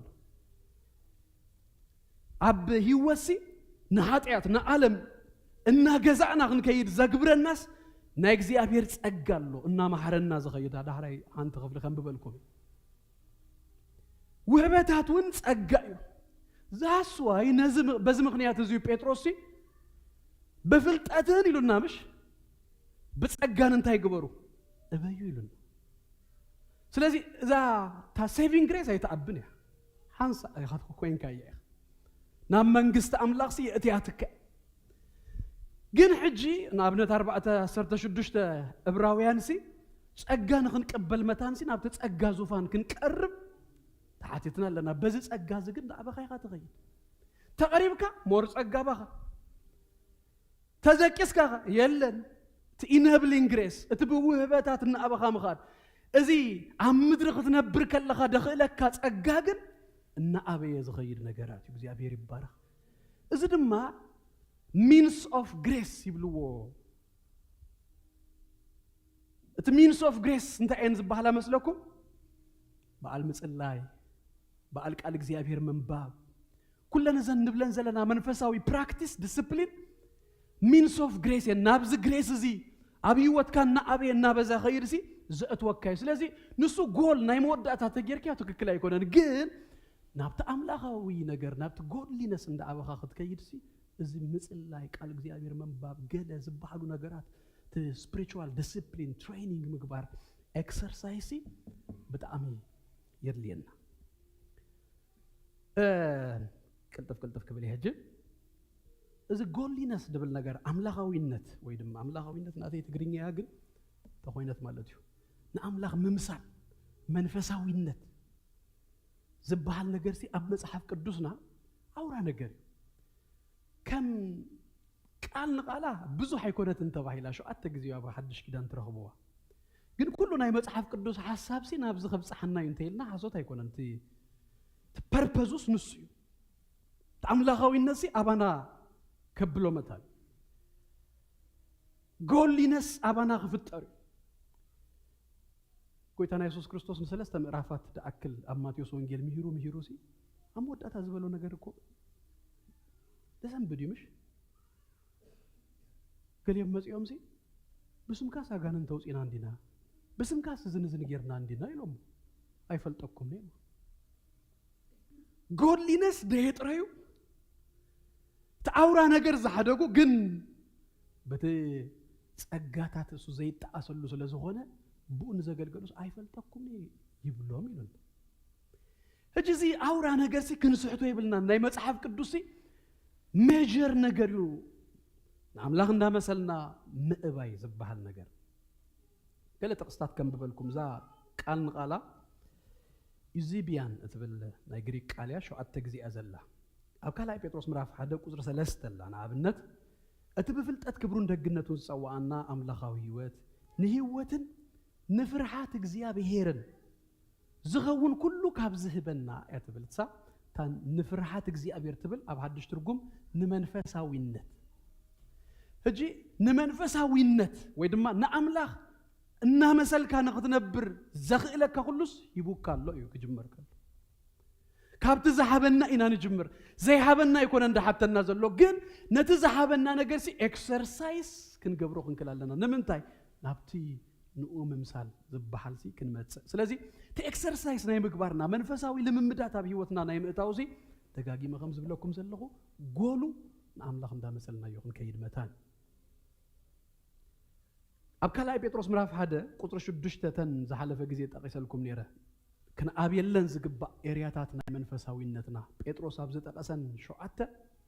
አቡ ተሓንቲ እዚኣ ኣብታ ፍልጠት ምግታእ ርስኻ ኣብታ ምግታእ ርስኻ ድማ ኣቕሊ ኣብታ ኣቕሊውን ፍርሃት እግዚአብሔር ዝብሎ godliness ታ godliness እናጥረኻ ይኺድ ወይ ድማ ኣብታ ሐድሽ ትርጉም መንፈሳዊነት ጳውሎስ ድማ ነዚኣ ብፍላይ አተኩሪዩ ዝጽሕፈላ ኣብ ቲቶስ ክጽሕፍ ከሎ ክልተ ቦታታት ታንቲ ገና ክጅምር ከሎ ቲቶስ ጳውሎስ ጻውኢቱ እንታይ ከም ዝኾነ ክገልጽ ከሎስ ነዚኣ መምሃር ምዃኑ ተዛሪቡሉ ታይሉ መስለኩም ምዕራፍ 1 ቁጥር 1 ጳውሎስ ባሪያ አምላኽን ሐዋርያ ኢየሱስ ክርስቶስን በእምነት ህሩያት አምላኽን በፍልጠት ሐቅውን ምስ አምልኾ ዛ ምስ አምልኾ ዝብላ ታ godliness ይሐጂ ታናይ ቀደም ትርጉም ብዙሕ ብሩህ አይትገብሮን ያ ሐድሽ ትርጉም በፍላይታ ካፍርቅ ዘላኸም በልኩ ነትን ኣብ ቅድስና ዘብጽሕ ታ ቅድስና ትብል godliness ያ ፍልጠት ሐቂ ክሰብኽ ዝተጸውዐ ይዝብሉ ጳውሎስ ስራሕ ካንታይ ተልጉሞስ ሰባትሲ ንኣምላኽ ክመስሉ መጣን ነዚ ስብከት እዚ ዝሰብኽ ስራሕዚ እዩ ዝብለኩም ዘሎ godliness ጻውኢተዩ ሰባሲ እዚ ሰቢኸስ ጎል ናይ ጳውሎስ ሰባት ንኣምላኽ ክመስሉ መጣን godliness ናብዚ ክበጽሑ መጣንሲ ነዚ ዝምህር ዘለኹ ይዝብል ጳውሎስ ምዕራፍ 2 ድማ ኩላትና ንፈልጣ ጠቕስላ ጸጋ እንታይ ከም ዝገብር ክዛረብ ከሎ ጸጋ እንታይ ብል መስለኩም እቲ ብሩኽ ተስፋ ናይ እዙዝ ኣምላኽናን መድኃኒና ኢየሱስ ክርስቶስን ምግላጽ ክብሪና ተጸብና ግፍእን ዓለማዊነትን ከድና ኣብዛ ዓለም እዚኣ ብጥንቃ ብጽድቂ በምልኾ ትብል እዚኣውን ታጎድሊነስ ኣምልኾ ትብሎ ትግርኛ መጽሓፍ ቅዱስና ናይ ሓድሽ ትርጉም ድማ መንፈሳዊነት ክነብር ይምህረና ጸጋስ እንታይ ኣትገብር ከምታ አንቶ ይጠቂሰልኩም ነይረ ናብ ቤት ኣምላኽ የትያትካስ ናብ መንግስት ኣምላኽ የትያትካስ ቻው ቻው ኣይትብለካን ያ ጸጋ መሊሳስ ግፍኢ ዓለማዊነት ኩሉሲ ክሂድካ ከመይ ንኣምላኽ እናመሰልካ ከም ትነብር ግን ትምህረካ እያ እናሰልጠነትካ ትኸይድ እያ እዩ ዝብለና ዘሎ ጳውሎስ ኣብ ጢሞቴዎስ ድማ ብፍላይ ምዕራፍ 6 ደጋጊምወን ኣሎ ዜን ክሪሞን ኣብ ተኻልእቲ ነጥብ ኸይደ ምዕራፍ 6 ቁጥሪ 3 እንታይ ብል መስለኩም ሓደ እኳ ካልእ ምህሮ እንተመሃረ በቲ ጥዑይ ቃል ጎይታና ኢየሱስ ክርስቶስ በቲ ኣምልኾ ዘለዎ ምህሮ እንተ ዘይተተሓዘ ይብል ኣብ ቁጥሪ 3 እቲ ጥዑይ ቃል በምንታይ ይተሓዝዩ ዝብሎ ዘሎ with godliness ክትተሓዝ ኣለዎ ይብል ገገለ ሰባት ንኹሉ ነገራት ክፉታት እዮም ሰኢሎም እዮም ዝሰምዑ ዝምህሮም ሰብሲ ህይወቱ እንታይ እዩ ገለስ ኣየገድሶም ሰኢሎም እዮም ዝሰትዩ እዚ ናይ ክርስቲያን ናይ ንፉእ መንፈሳዊ ሰብሲ ምልክት ወይ ድማ ክስታይ ኣይኮነ ዛብዛ ዝረኸብካዮ ስኢልካ ይትሰትን ኢኻ ትትምህርትስ with godliness ድማ ይክትሓዝ ዘለዎ እሱ እዩ ዝጠቕመካ ስኢልካ ትሰትዮ ተኮይንካ ኣመፀኛ ሰብ ክምህረካ ከሎ ቀስ ኢሉስ ኣመፅ ኣባኻ ድማ ክረአዩ እቲ ኢምፓርት ይገብረካ ደሎኮ የካፍለካ እዩ ዘሎ ህይወቱ ዘማቕለካ ዘሎ ስኢልካ ምስማዕ መሲሉካ እንድሕር ኮይኑ ትጋገለኻ ትጎድሊነስ ኣገዳሲ እዩ ንኣምላኽ ምምሳል ትትምህርትስ ትጥዑይ ትምህርትስ ምስቲ ኣምላኽ ምምሳል ምስ ጎድሊነስ እዩ ዝተሓዝ እጂ ኣብ ቤት ኣምላኽሲ ነዊሕ ስለ ዝጸናሕኩ ነዊሕ ድበሃል ዝኽእል ብኣገልግሎቱ ጥዑይ ዘይኮነ ትምህርቲ ሰብ ሰትዩ ምስ መፀ ምልክታቱስ ፍሉጣት እዩ ኣብ ቤት ኣምላኽ ደሪኦ ነገራሲ ፍሉጣት ዘይነበሮ ጨዋ ሰብ ገለ ነገራት ከምፅእ ኸርኢ ክጅምር ከሎ ትርእዩ ሰትይዎ እንዲሁ ኣይተረድኦን ኣብ ህይወቱ ድማ ቀስ እንዳበለ ማኒፌስት ምግባር ይጅምር ከመይ ዝዓመሰለ መንፈሳዊ ሰብ ከመይ ዝዓመሰለ ጥዑይ ሰብሲ ናብ ዘይከውን ዓይነት ናይ ህይወት ናይ ኣካይዳ መንገድስ ክጅምር ከሎ ክኸይድ ከሎ ትርእዩ ኣምላኻዊነት ኣሕዋተይ ኣገዳሲዩ ጎድሊነስ ኣገዳሲዩ ትኩሉ ትምህርትናስ ምስ ምንታይ ክትሓዝ ዝግብኦ ምስ መንፈሳዊነት ምስ ህይወት ከም ዝበልኩኹም እዩ ጅብ በቃ ትብልጭልጭ ነገራት ጥራዩ እምበር ናይ ህይወት ነገርቲ ናይ ህይወት ኳሊቲ ዝበሃል ነገርሲ ብዙሕ ዘይራእየሉ ዘመን ኢና መፂና ዘለና very important ጳውሎስ ንጢሞቴዎስ እንታይ ዝብሎ ዘሎ ዛጎድሊነስ እዚኣ ኣባኻ ክትርአ መታን ክህልወካ መታንሲ ትሬን ግበር ነፍስኻ ኤክሰርሳይዝ ግበር ኣላምዳ ዲሲፕሊን የእትዋ ጉዕዞና ነዊሕ ስለ ዝኾነ ክብርና ኣምላኽና ይኹን ክብርና ኣምላኽና ይኹን ኣብ ቁጥሪ 11 ኣለና ቁጥሪ 5 ኣለና ኣታ ናይ ኣምላኽ ሰብ ኢልዎ ንስኻ ግና ካብ ዝዕደም እሞ ደድሕሪ ጽድቂ ኣምልኾ እምነት ፍቕሪ ትዕግስቲ ሕድኣት ሰዓብ ተኣምልኾ ትብላ ጁን ታጎድሊነስ ጳውሎስ ንጢሞቴዎስ ሕደም ብዙሕ ግዜ ይዝብሎ ካልኣይ ጢሞቴዎስ ምዕራፍ 2 እውን ከምኡ ይብሎ 22 ሕደም ይብሎ مس حدا مجن ناب تزجع له دم نقرأ كتجع له زجب بارسي ناب قول لي نسيو ناب تأملخ نايم مثال نجر نام من قد تصدقي نام من قد قدسنا ناتر ناي أملخ نجر نايم مثال سي ناب زت تجع هذا مس كير كاس ناب تحدا كوخت متسألك قال نجر مس قد أفكاس ناب كهذا دماغ تجع له سي يجب أي مالك يجزي أبي هرب بارخ كالاي كابزات أصزي أنا ردو نجر تقول أملاخ ممثالي لكم كالاي دما كابزات أصزي أنا ردو نجر ناي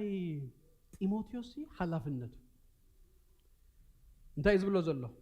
نرأس غاس أملخو الله مدى نرأس غاس منفساوي النت الله مدى باولوس هيكون نكلمه مدلو نسو بقالو تيموثيوسي كلامدو يزقبا نسو بقالو تيموثيوسي نابزخ أتو يزقبا إذا حلا في النتزس ناي جزء رسو ناي تيموثيوسي إذا حلا في النتزي ناي نفس وكفنا نفس وكفناس حجي كله بارت اللو ونديو أبزابو تازي أجن إيمانونا يكونت نعملنا مثل كايو قولي ناس أبغى الرئاسي إيمانا يكونت إكسرسايز جبر ترين جبر ديسيبلين جبرة جزء أرزقاس الله مدة يزبلو زلو ناي نفس وكفنا على في الناتي مالتيو كمو كنا الله مدة فانتو دهم أنا قريم يزبلني كلاس كريستنا بحبرة تقوازو ناتدقاقفكا تخدو نجار كوانتو خونه خمتا أنتو يزبلكم بولك أخذ ما تقبرو نجار عدم الله بولك أخذ نايمان نميك اسكيوز كي حبكا ناي جزاء رسخا ندا قبركا تخدو ندا تبكا من قدخا دغيد هيوث دمال نلوتسي كابزا حاجر زي أوسع حدم يلو بحوي كتندل سلازخونت حدم وسع يلو نابتي كرنا بيلكا قوي يلو ندهري تتمليسكا كم تشاو عمد تشاو سيخد كوني خاخت نكت يخاويلو وزيوم كلاتهم إنه هوتون كلوس سيتلوتسي ندهريت تأمتت يبلنا داي كوينا تعريف عند جو كوينا تعريف دك أغمان دك أسي مامي يلوم زي ندهري تاي تتأوي ما يجزع رسول هجي سبيتي أمبر زمن فساوي نتوقع أنا جمرو بايو سيطان زمت أني قال نو قدف بعلغا اتودع ما يجزع رسول تايوت سبعي ينبر كستو ينبر قليلا ما يجزع رسول جزع رسول ترين جبرة اكسرسايز جبر الله مدة اتو يوتي قداي بيتروس قدامي بيتروس براف سلسته نتوم قويتا زي فلتو سبقوتسي بزي قال تنتن أنا استخدم إدان كلش بزي قال كركبو متانسي نسخات كنسي شلمات كن صباغ تناي وشت نجر كن يخون حجي كي سبكيو كي تزاربكيو بزي قال سي هيوتكس كمصو يوزبل زلوكو نعملاق دا يفلطسي نعملاق نام مفلات كمان كمصو خلو يكونن كريستيان زخونه حاونا بوي اي غلغن بحالنا هنا سميز ويجلز وورز دبال ناي املاق سب نيرو طعم املاق تتقملو انجليزاوي سبيتو يناب قويتا مصيا مجمريا بس مصت ترديوا كريستنا ترديوا كتيات نبر نيرا سدما علماوي قاوما ብዙ ነገራት ይገብር ነይሩ ሓደ ማልቲ ናብ ቸርች ክትከይድ ምስ በለት ቸርች ከይት ኸዲልዋ አይ ትኩሉ ድግባእኒ ከም ሰበይት ገብሬ ኣብ ዝገዛዚ ኣብ ቸርች ምኻደይ ግን ኣይተርፍኒ ኸይዴት ብሎ ተኸይድኪ ኣኺሉ ኪብላ ተንሲኣ ተኸይድ ምስ ተመልሰት ነቲ ማዕጾ መፍትሕ ኮምፕሊትሊ ቀይርዎ ቸርች ኣምስያ መጽያ ክትከፍቶ ተፈተነሲ ክሰርሕ ይክእል ካልሙና ምንም ማይከይር ነላ ኣብታ ኣፍ ደገ ደቂሳ ሓዲራ ንጎተስዩ ኣርዛ ሰቤተይ መጸትን ገሊሉ ቼክ ገብር ሰኢሉ ማዕጾ ከፍት ይብላሎስ ኣብታ ኣፍ ደገ ደቂሳ ያዘላ ቁሩብ ድማ ቁር ነገር አለው ሰንቢዱ ሳገን ምንም ከምዘይ ኮነ ጽርቅ ጋቢላ ብድድ ኢል ኣትያ ናብቲ ኪችን ኣትያ زفته قرصي جيراتو له أبت أولا قميتا قرص أبت أولا له إلى تؤاتيا قصوات كوف مزبلة نبقات يرقرق بالجميرو إذا تملغيو أملاغ يلوه أنا هون دليل بزيك قال مركام مالت زيو هيوت نعملغنا مسألة غير كلس كما صحابي أجي بزعق زيكو كباي جميرة مالتي وعي تخبركم نيسوس دا يكون أسألي أمو كواب زرينا زلو نعنا يتقبلونا نعنا زي مقبالهم نيسوس كي يقبلوا قبرهم sometimes تباكيج بأنا لازم تزلوس دمارغ نجر كابانا خصونو خلو خمي يجيرهم كموت يسوس أبانا ناتر أيه يسوس أبانا نادمق يسوس أبانا ناتقلصه مصحف قدوس زي بلوم سباسي مصحف قدوسهم نهنا خنكون تخيلنا غنا يسوس كريستوس غويتاي بزوحات كورر እንዳበሉ خمصيو كمودا يخونالا كمودا يخونالا كريستوس أبانادو كريستوس أبانادو يغلص بار نسو خون سي ناي ገዛ አርስና እንታይ ማለት እዩ ሐላፊነት አለውና ንርስ ጋስ አምልኮ አላ ምዳ ኤቭሪ ዴይ ሲ የእቱዋ ዲሲፕሊን ግበራ ትሬን ግበራ ኤክሰርሳይዝ አግብራ ህይወትካ አላ ምዳ ተሳልሰይቲ ምልማድ እትብል ቃል ታግሪክ ነግረኩም ግን ምስ ነገርኩም ፍልጥ ያ ሁላና ነፈልጣይና እንታይ ትብል ቃል አይመስለኩ ጂምናዚ ያትብል አምልኮ አላምዳ ትብል አላምዳሲ ጂምናዚ ማለት ፍልጥ ያምሽ ጂምናዚየም ጂምናስቲክ ጂም ዝባል ቃል ዝኻብዚ ይመጽ ስለዚህ አላምዳ ሁሉስ هذا historic ወይ ድማ እቲ cultural context አለው እዚያ ረዳት ጽቦይ ጢሞቴዎስ ኣብቲ ዝነብረሉ ዘመን ጂምናዚየም ዝባል ነገር ሲፍሉጥ ጂምናዚየም ምኻድ ምሕናጽ ገዛእ ርስኻውን ፍሉጥ ቅድሚ 2000 ዓመት ግሪኮ ሮማን ካልቸር ወይ ወርልድ ይድባሃል ሓድሽ ኪዳንና ተጻሕፈሉ ዘመን ኩሉ ማለት እዩ ሓድሽ ኪዳንና ተጻሕፈሉ ጊዜ ከም ትፈልጥዎ ሮማውያን እዮም ፖለቲካሊ ድገዙ ዝነበሩ ቅድሚ ሮም ግን ግሪክ እዮም ዝገዙ ዝነበሩ ንኩሉ ዳርጋ ዓለም ማለት እዩ ብፍላይ ድማ አሌክሳንደር ዘ ግሬት ትፈልጡ ኢኹም ንኩሉ እናሰዓረ ሲ ዳርጋቲ ኖውን ወርልድ ድባሃል ሲ ኣብ ናይ ግሪክ ቁጽጽር እትይወይ ና ግሪካውያን ድማ ምስ መጹ ንኩሉ ዓለም እንዳሓዙ ኸዱ ኸለው ብወተሓደሪ ሒዝዎ ጥራይ ድማ ደይኮነስ ካልቸሮም ናብ ኩሉ የእትዮም one of the first time ሲ ዓለም ኩሉስ ሓደ ቋንቋ ምዝራብ ከምዚ እጂ እንግሊሽ ዳርጋ ናይ ዓለም ቋንቋ ድኾነ በቲ ዘመን ድማ ግሪክ መጽሐፍ ቅዱስ ነው በግሪክ ተጻፈ ዝኻለ ሲ ትናይ ግሪክ ካልቸር ትናይ ግሪክ ቋንቋ ስለዘእተው ወይ ኣብ ኩሉ ሮማውያን ምስ መጹን ግሪኮ ሮማን ድባሃል ነዚዩ ዓለም ኩሉስ እንታይ ኮይኑ ጸኒሕዎም መስለኩም ሳቶም ንግሪክ ሲሮም ግን ዓለም ኩሉ ግሪክ ይዛረብ ባህሉን ናይ ግሪክ ስለዚህ ከም እንደገና ሳቶም ላቲኒየም ይዛረቡ ናይሮም ቋንቋ ኢሎም ሲ ምቅያር ሲ አድላይ ኮይና ይተራዮም ከም ትዘለው ይግድ ፖለቲካሊ ግን አና ሕዞ ኢሉ ስለዚህ ግሪኮ ሮማን ይባሃል ብዙ ነገራትና ዓለም አላሚዶም የምጅድ አብነት ኩላትና ምሳሕ ድራር ክንበልዕ ኸለናስ ኣብ ጣውላ ኮፊልና ንበልዕ ኣብ ወንበር ኮፊልና ኣብ ጣውላ ኮይና ንበልዕ እዚ ግሪካውያን ዓለም ዝመሃሩዎ ቅድም ሰብ ከመይ ነይሩ ዝበልዕ ተልኩም ኒ ኣምበሬት ከምዚ ኣብ ዓዲ ዓረብ ገለ ዘሎ ኩላ ሰብ ኣብ መሬት ኮይኑ ዝበልዕ እሶም ግን እዚ ኣምጽየሙ እጂ ፍላይ ግን ዛክብለኩም ደለኹ እዚ ኣይሓዙኒ ግሪካውያን እንታይ ዝብል ኣተሓሳስባ ወይ ድማ ነይሮም ሓደ ደእተዎ ካልቸር ሃገርሲ ኢንቪንሲብል ተኸውን ደይተሰዓር ሓያል መንግስቲ ተፈጥርሲ መንእሰያታ ሁሉም ሲ ተሰልጢኖም እዮም ኢሎም ኣም ብፍላይ ናይ ቀደም ውግእ ዘክርዎ ኩሉ ብኢድካ እዩ ካብ ርሑቕ ትዋግኦ ነገር ይብልካ ኩናት ተኾይኑ ብኢድካ እዩ ሰይፊ ተኾይኑ ብኢድካ እዩ ዝበዝሐ ሲ ፊዚካሊስ ፊት ምዃንካስ ነቲ ውግእ ብጣዕሚ ኣገዳሲ እዩ ስለዚ ንኩሉ መንእሰይ እንታይ ገብሮ ነይሮም መስለኩም ናሽናል ሰርቪስ ክትብልዎ ትኽእሉ ኢኹም ዳርጋ ክልተ ዓመት ሲ ጂምናዚየም ሰሪሖም ሲ ኩሉ ሰብ ሲ ናብ ጂም ከኣቱ ኣለዎ 2 years መንእሰይ ወዲ ዝተባህለ ሲ ኣብኡ ክስልጥን ኣለዎ ፊዚካሊስ ፊት ከሆነ አለው ባሎም ቢዩቲ ኤንድ ሄልዝ ፈቱየም ኦን ቶፕ ኦፍ ዛት ግን ወታደራዊ ላማሲ ስለዘለው ሁሉ ሰብሲ ያት ስለዚህ ጳውሎስ ነዚዩ ንገዛ አርዝኻስ አምልኮ አልምዳ ክብሎ ከሎ ሓንቲ ዝተጠቀመላ ቃል አላ ቁጥር 8 እቲ ስጋዊ ምልምማድሲ ንቁሩብ ይዝጠቅም አምልኮ ግና ንኹሉ ይጠቅም ነዛ ሕጂ ዘላ ህይወትን ነታ ትመጽእ ዘላውን ተስፋ ኣለዎ ዝብል ሕጂ ጢሞቴዎስ ይፈልጥዩ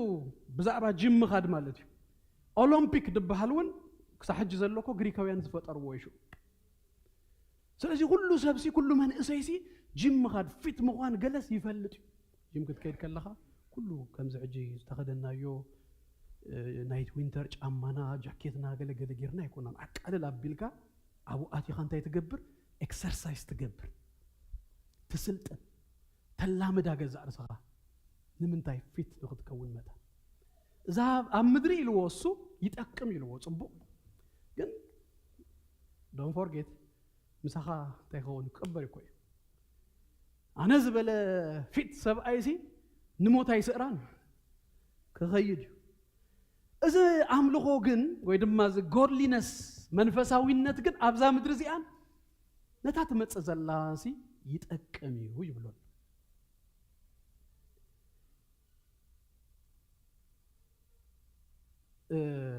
ኣብታ ሳለሰይቲ እዚኣ ተእትወንያ ጂም ክትከይድ ከለኻ ወይ ክትስልጥን ከለኻ ኣብዛ ሳለሰይቲ ባሶሪ ከለኹ እንታይ ተሓትት እያ መስለኩም ኮሚትመንት ተሓትት እያ ሓደ መዓልትሲ ኪድ ኢልካ 8 ሰዓት ሓፂን ኣልኢለ 6 ሰዓት ድማ ኣብቲ ትሬድሜል ደይበ ጎየ ገለሲ ስታሚና ኣይጥሪ ወይ ድማ ማስል ውን ዴቨሎፕ አይገብር ኤቭሪ ዴይ ታጉዳይ ሕጂ እቲ ዝሃቦ ሜታፎርሲ ናብቲ መንፈሳዊውንሲ ዝኸውን እዩ ማለት እዩ መንፈሳዊነት ድማ ክተጥሪ ተኣምላኻዊነት ና ጎድሊነስ ክተጥሪዮ መታንሲ ሓንቲ መዓልቲ ናይ ፕሮጀክት ደይኮነስ ቀጻልነት ዘለዎ እዩ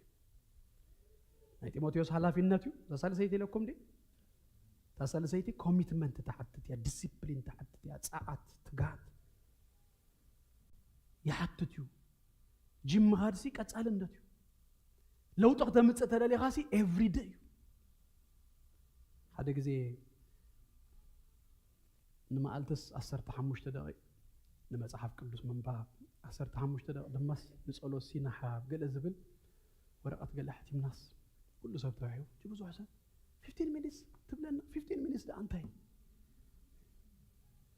15 minutes الكاس الله دعاء الله دي 15 minutes الكاس الحمد لله دعاء الله هجي تاقود داي every day مخوانا يرسو لومي 5 مئراف هم بيبكا سمون ملو كابزي من باب نن ما قلتو 3 مئراف من باب حيش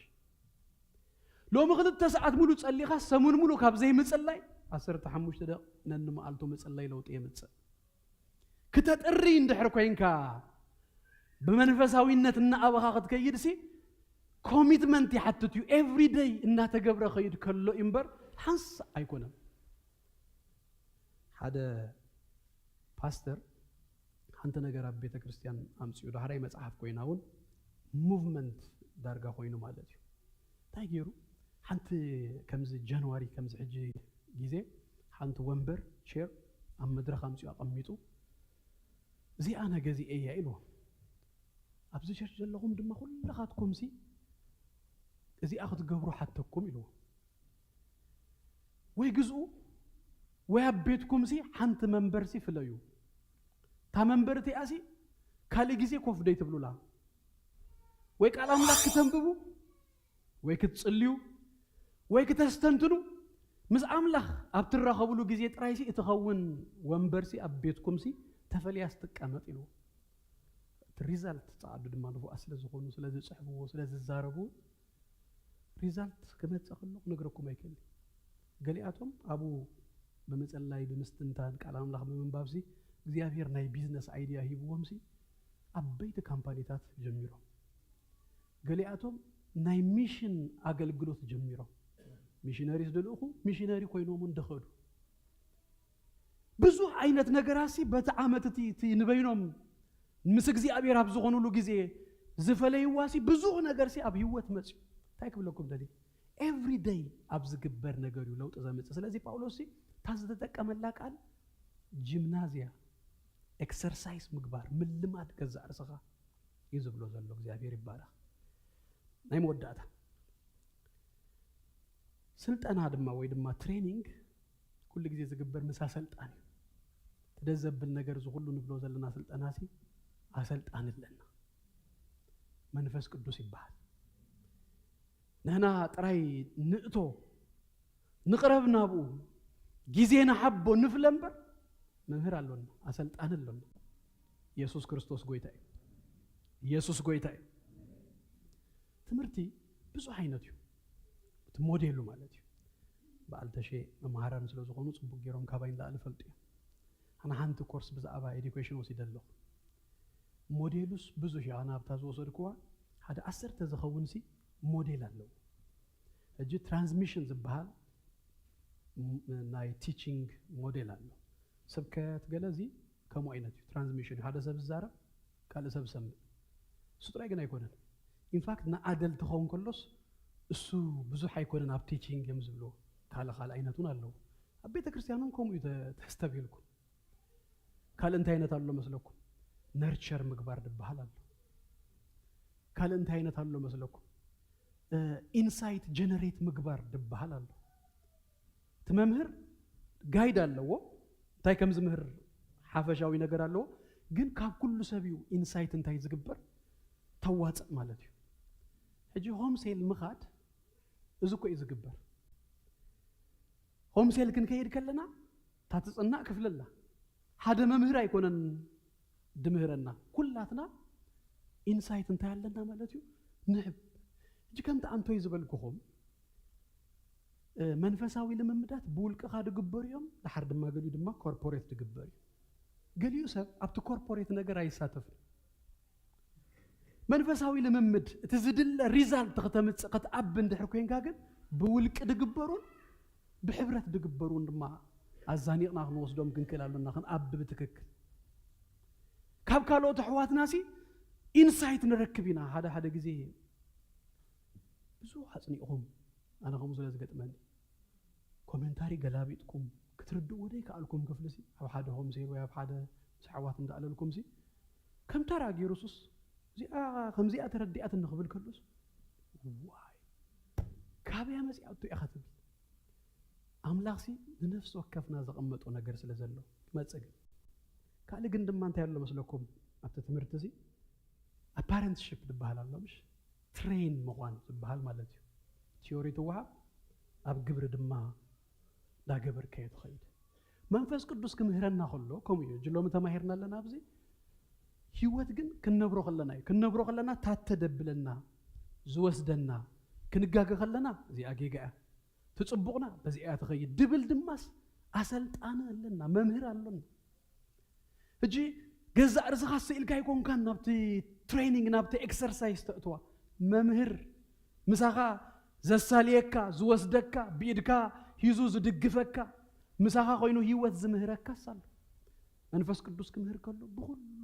ፍልጠት ጥራይ ይኮነ እንደበካ ዊዝደም ህበካ ይምህረካ ይቃንየካ ንኩሉ ህይወት ሲርድኡ እንዳኾንካ ክትከይድ ይገብረካ ኣብ ሮሜስ ዝተሓርደ ምብላዕ መስዋዕት ኢሎም ገለ ዝሰውዎ ዝተሓርደሲ ምብላዕሲ ሽግር ከም ዘይብሉ ዝፈልጡ ሰባት ነይሩ ጸገም የብሉን ካብ ኣፍና ዝወጽ እምበር ናብ ኣፍና ዝኣቱሲ የብሉን ኢሎምሲ ዝበልኡ ሰባት ነይሮም በዚ እምነት እዚ ጽቡቕ ከይዶም ኣሎ ሓደ ነገር ፈሊጦም ኣሎ ምንም ነገር እንተበልኡሲ ምንም ከም ዘይኮኑስ ይፈልጡ እዮም ዘይፈለጥዋ ካልእ ክፍሊ ግን ነይራ ነቲ ድኹም ሓወምሲ ምጥንቃቅ ግን አይፈልጡን ነይሩ እጂ ሓደ ነገር ክትፈልጥ ከለኻ በቲ ሓደ ድማሲ ተፍርሶ ነገር ከይህሉ መታንሲ መንፈስ ቅዱስ ከሰልጥነካ ከሎ ብሁሉ እዩ ርድኡ እንዳገበረ ዘሰልጥነካ እዚ ኣብ መንፈስ ቅዱስ ያትርከብ ስለዚህ ንህና ገዛ እርስና ነእትዋ እምበር ጽቡቅ ገይሩ ዘሰልጥን ጽቡቅ ገይሩ ዝምህር ታተ እንዳበለ ዝወስድሲ መንፈስ ቅዱስ አለና ሰልጣን አለና እግዚአብሔር ይባረክ ግዛዝማ እምበአርሲ ናይ መንፈሳዊ ልምምዳት ስፒሪቹዋል ኤክሰርሳይዝ ድባሉ ምጽላይ ቃል እግዚአብሔር መንባብ ምስትንታን ምጽዋም ምጽላይ ገለ ሁሉ ሲ ጎሉ አምላክ ምምሳሌ ጎሉ መንፈሳዊነት ጎድሊነስ ሁሉ ግን ናገበርናዮ ድማ ከይድ ናይ ገዛ እርስና ድማ ሐላፍነት አለና ከገለ ጊዜ መንፈሳዊነት በስጋ ዘይግበር ዝመስሎም ሰባት አለ መንፈሳዊ በይኑ ስጋዊ ድማ በይ ክትጻውም ከለኻ እኮ በስጋ ይኸጽው ነፍስኻ ተኸልአ ተዓጥራ ገለገለስ በስጋ ስጋዊ ነገር ይኻ ከልክልክ ያደለኻ መንፈስካ ግን ንቁሕ ንኸኸውን ተአምሮኻ ሻርፕ ንኸኸውን ካብ አምላክ ንኽትቀበል ድምጽ አምላክ ንኽትሰምዕ በቲ ስጋዊ ትገብሮስ በዚ ድማ ዳታሃንጽ ይኸይድ ስለዚህ ናይ ገዛ እርስና እዩ ሐላፊነት አለና ማንም መጽኡ አይጾመላን ማንም መጽኡ ቃል አምላክ አይንበበላን ማንም መጽኡ ብዛዕባና ሳይጽልዩ ናይ ገዛ እርስና ሐላፊነት ኮሚትመንት ተዳሐተት እዩ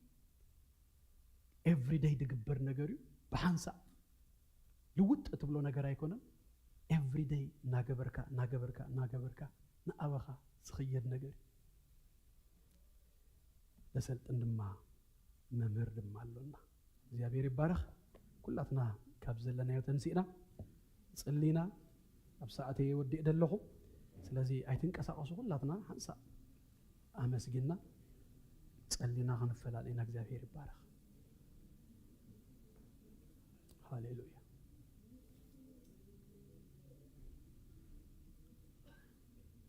ሃሌሉያ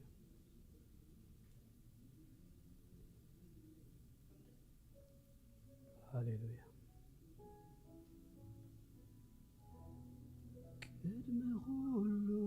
ቅድመ ሁሉ ልበይ ዝናፍቁ እግርኻ ድምፅኻ ክሰምዖ ይዳውላ አላሞስ እግዚአብሔር ይባረክ ቅድመ ሁሉ ልበይ ዝናፍቁ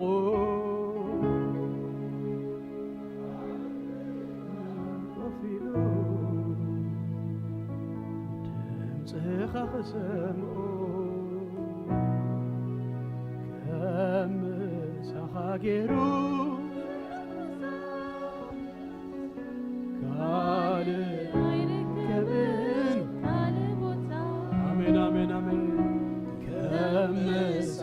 Geru zehgusa Ale ayne kabin kale bota Amen Nefsay nefsi Hallelujah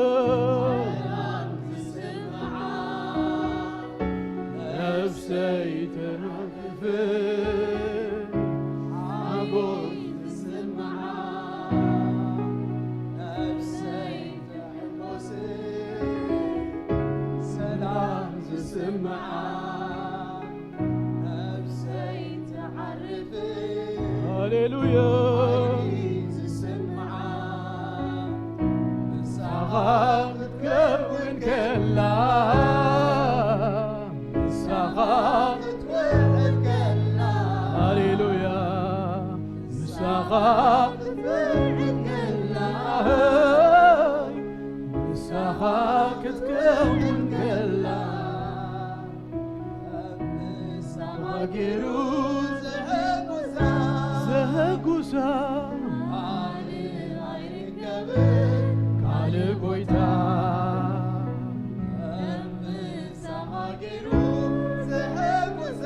ክትውዕል ከላ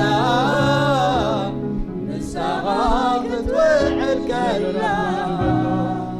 ነገራት ኩሉ ኣብዛ ምድሪ ዘሎ እንደይ ከሰልችዎ እንደይ ከምኖ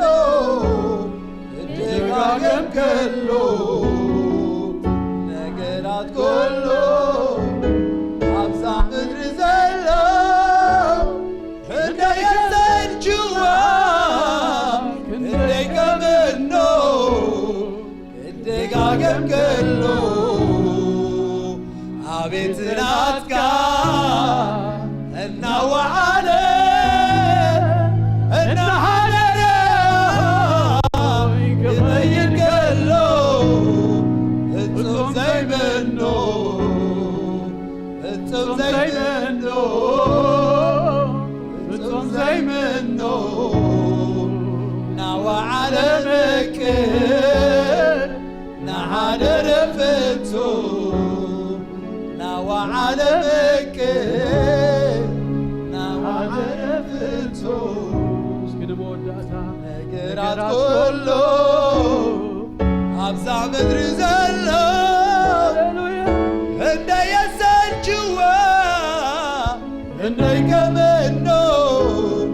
እደጋገም ከሎ ነገራት ኩሉ ኣብዛ ምድሪ ዘሎ እንደይ የሰልችዎ እንደይ ከምኖ እደጋገም ከሎ አቤት ናትካ እናወዓደ እናሃደረ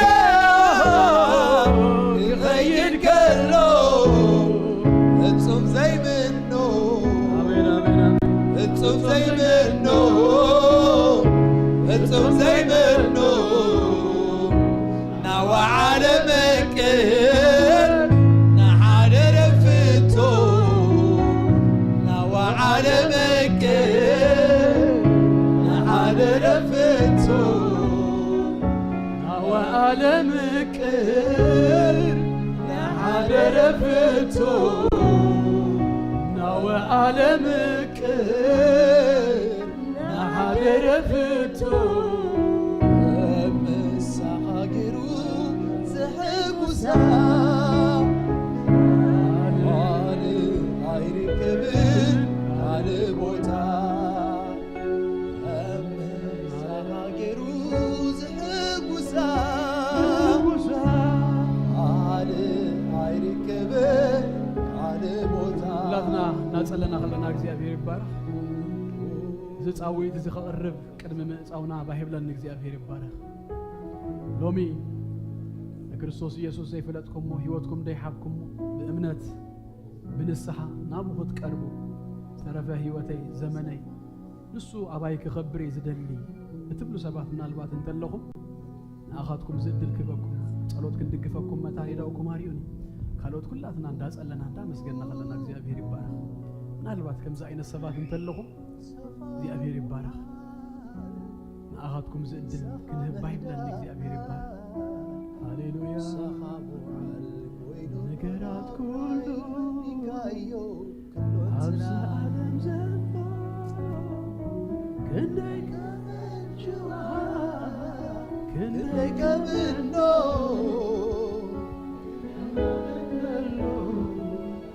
ነገራት ኩሉ ኣብዛ ምድሪ ዘሎ እንደይ የሰልችዋ እንደይ ከምኖ ደጋገም ከሎ ኣለኹም ዶ ምናልባት መወዳእታ ግዜ እድል ክህበኩም እግዚአብሔር ይባረክ ሃሌሉያ ሃሌሉያ ሃሌሉያ በአር ኩላትና ይዳውና ዘርጊህና ብሕብረት ኣመስጊና ክንወድእና እግዚአብሔር ይባረክ ሃሌሉያ ሃሌሉያ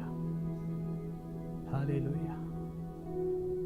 ሃሌሉያ ይዳውና ዘርጊህና እስኪ ድልየትና ንንገሮ ወይታ ንነፍስ ወከፍና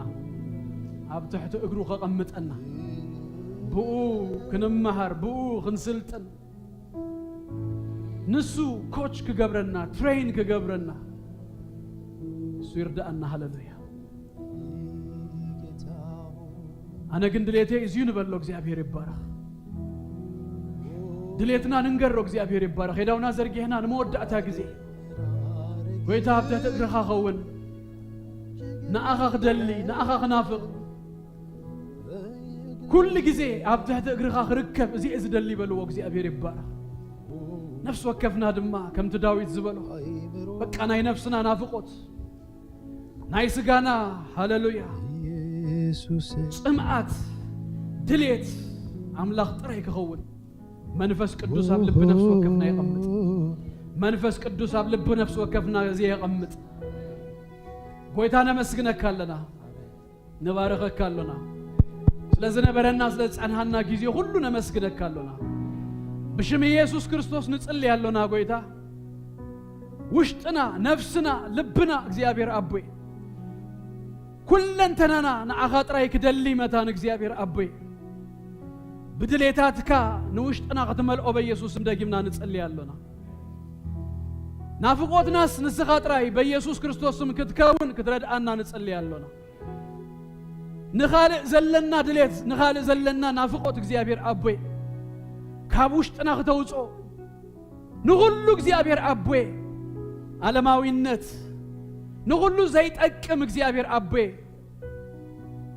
ናብ ጎድሊነስ ናብ መንፈሳዊነት ናብ ምምሳል ናአኻ ዘይወስደና ዘበለ ሁሉ እግዚአብሔር أبوي ካባና ከተርሕቆ ናባኻ ግና ከተልግበና በኢየሱስ ክርስቶስ ስም ንጸልያለሁ ወይታ ነፍስ ወከፍና ደግፍ ኣብ ውሳኔታትና ሁሉ አጽናአና እግዚአብሔር ይባርክኩም እግዚአብሔር ገጹ ይብራሃልኩም ሰላሙ ድማ ይሃብኩም ኣብ ተኸድዎ ሁሉ ንሱ ይቀድመልኩም ሰሙንኩም በኢየሱስ ክርስቶስ ስም ዝተባረኸ ይሁን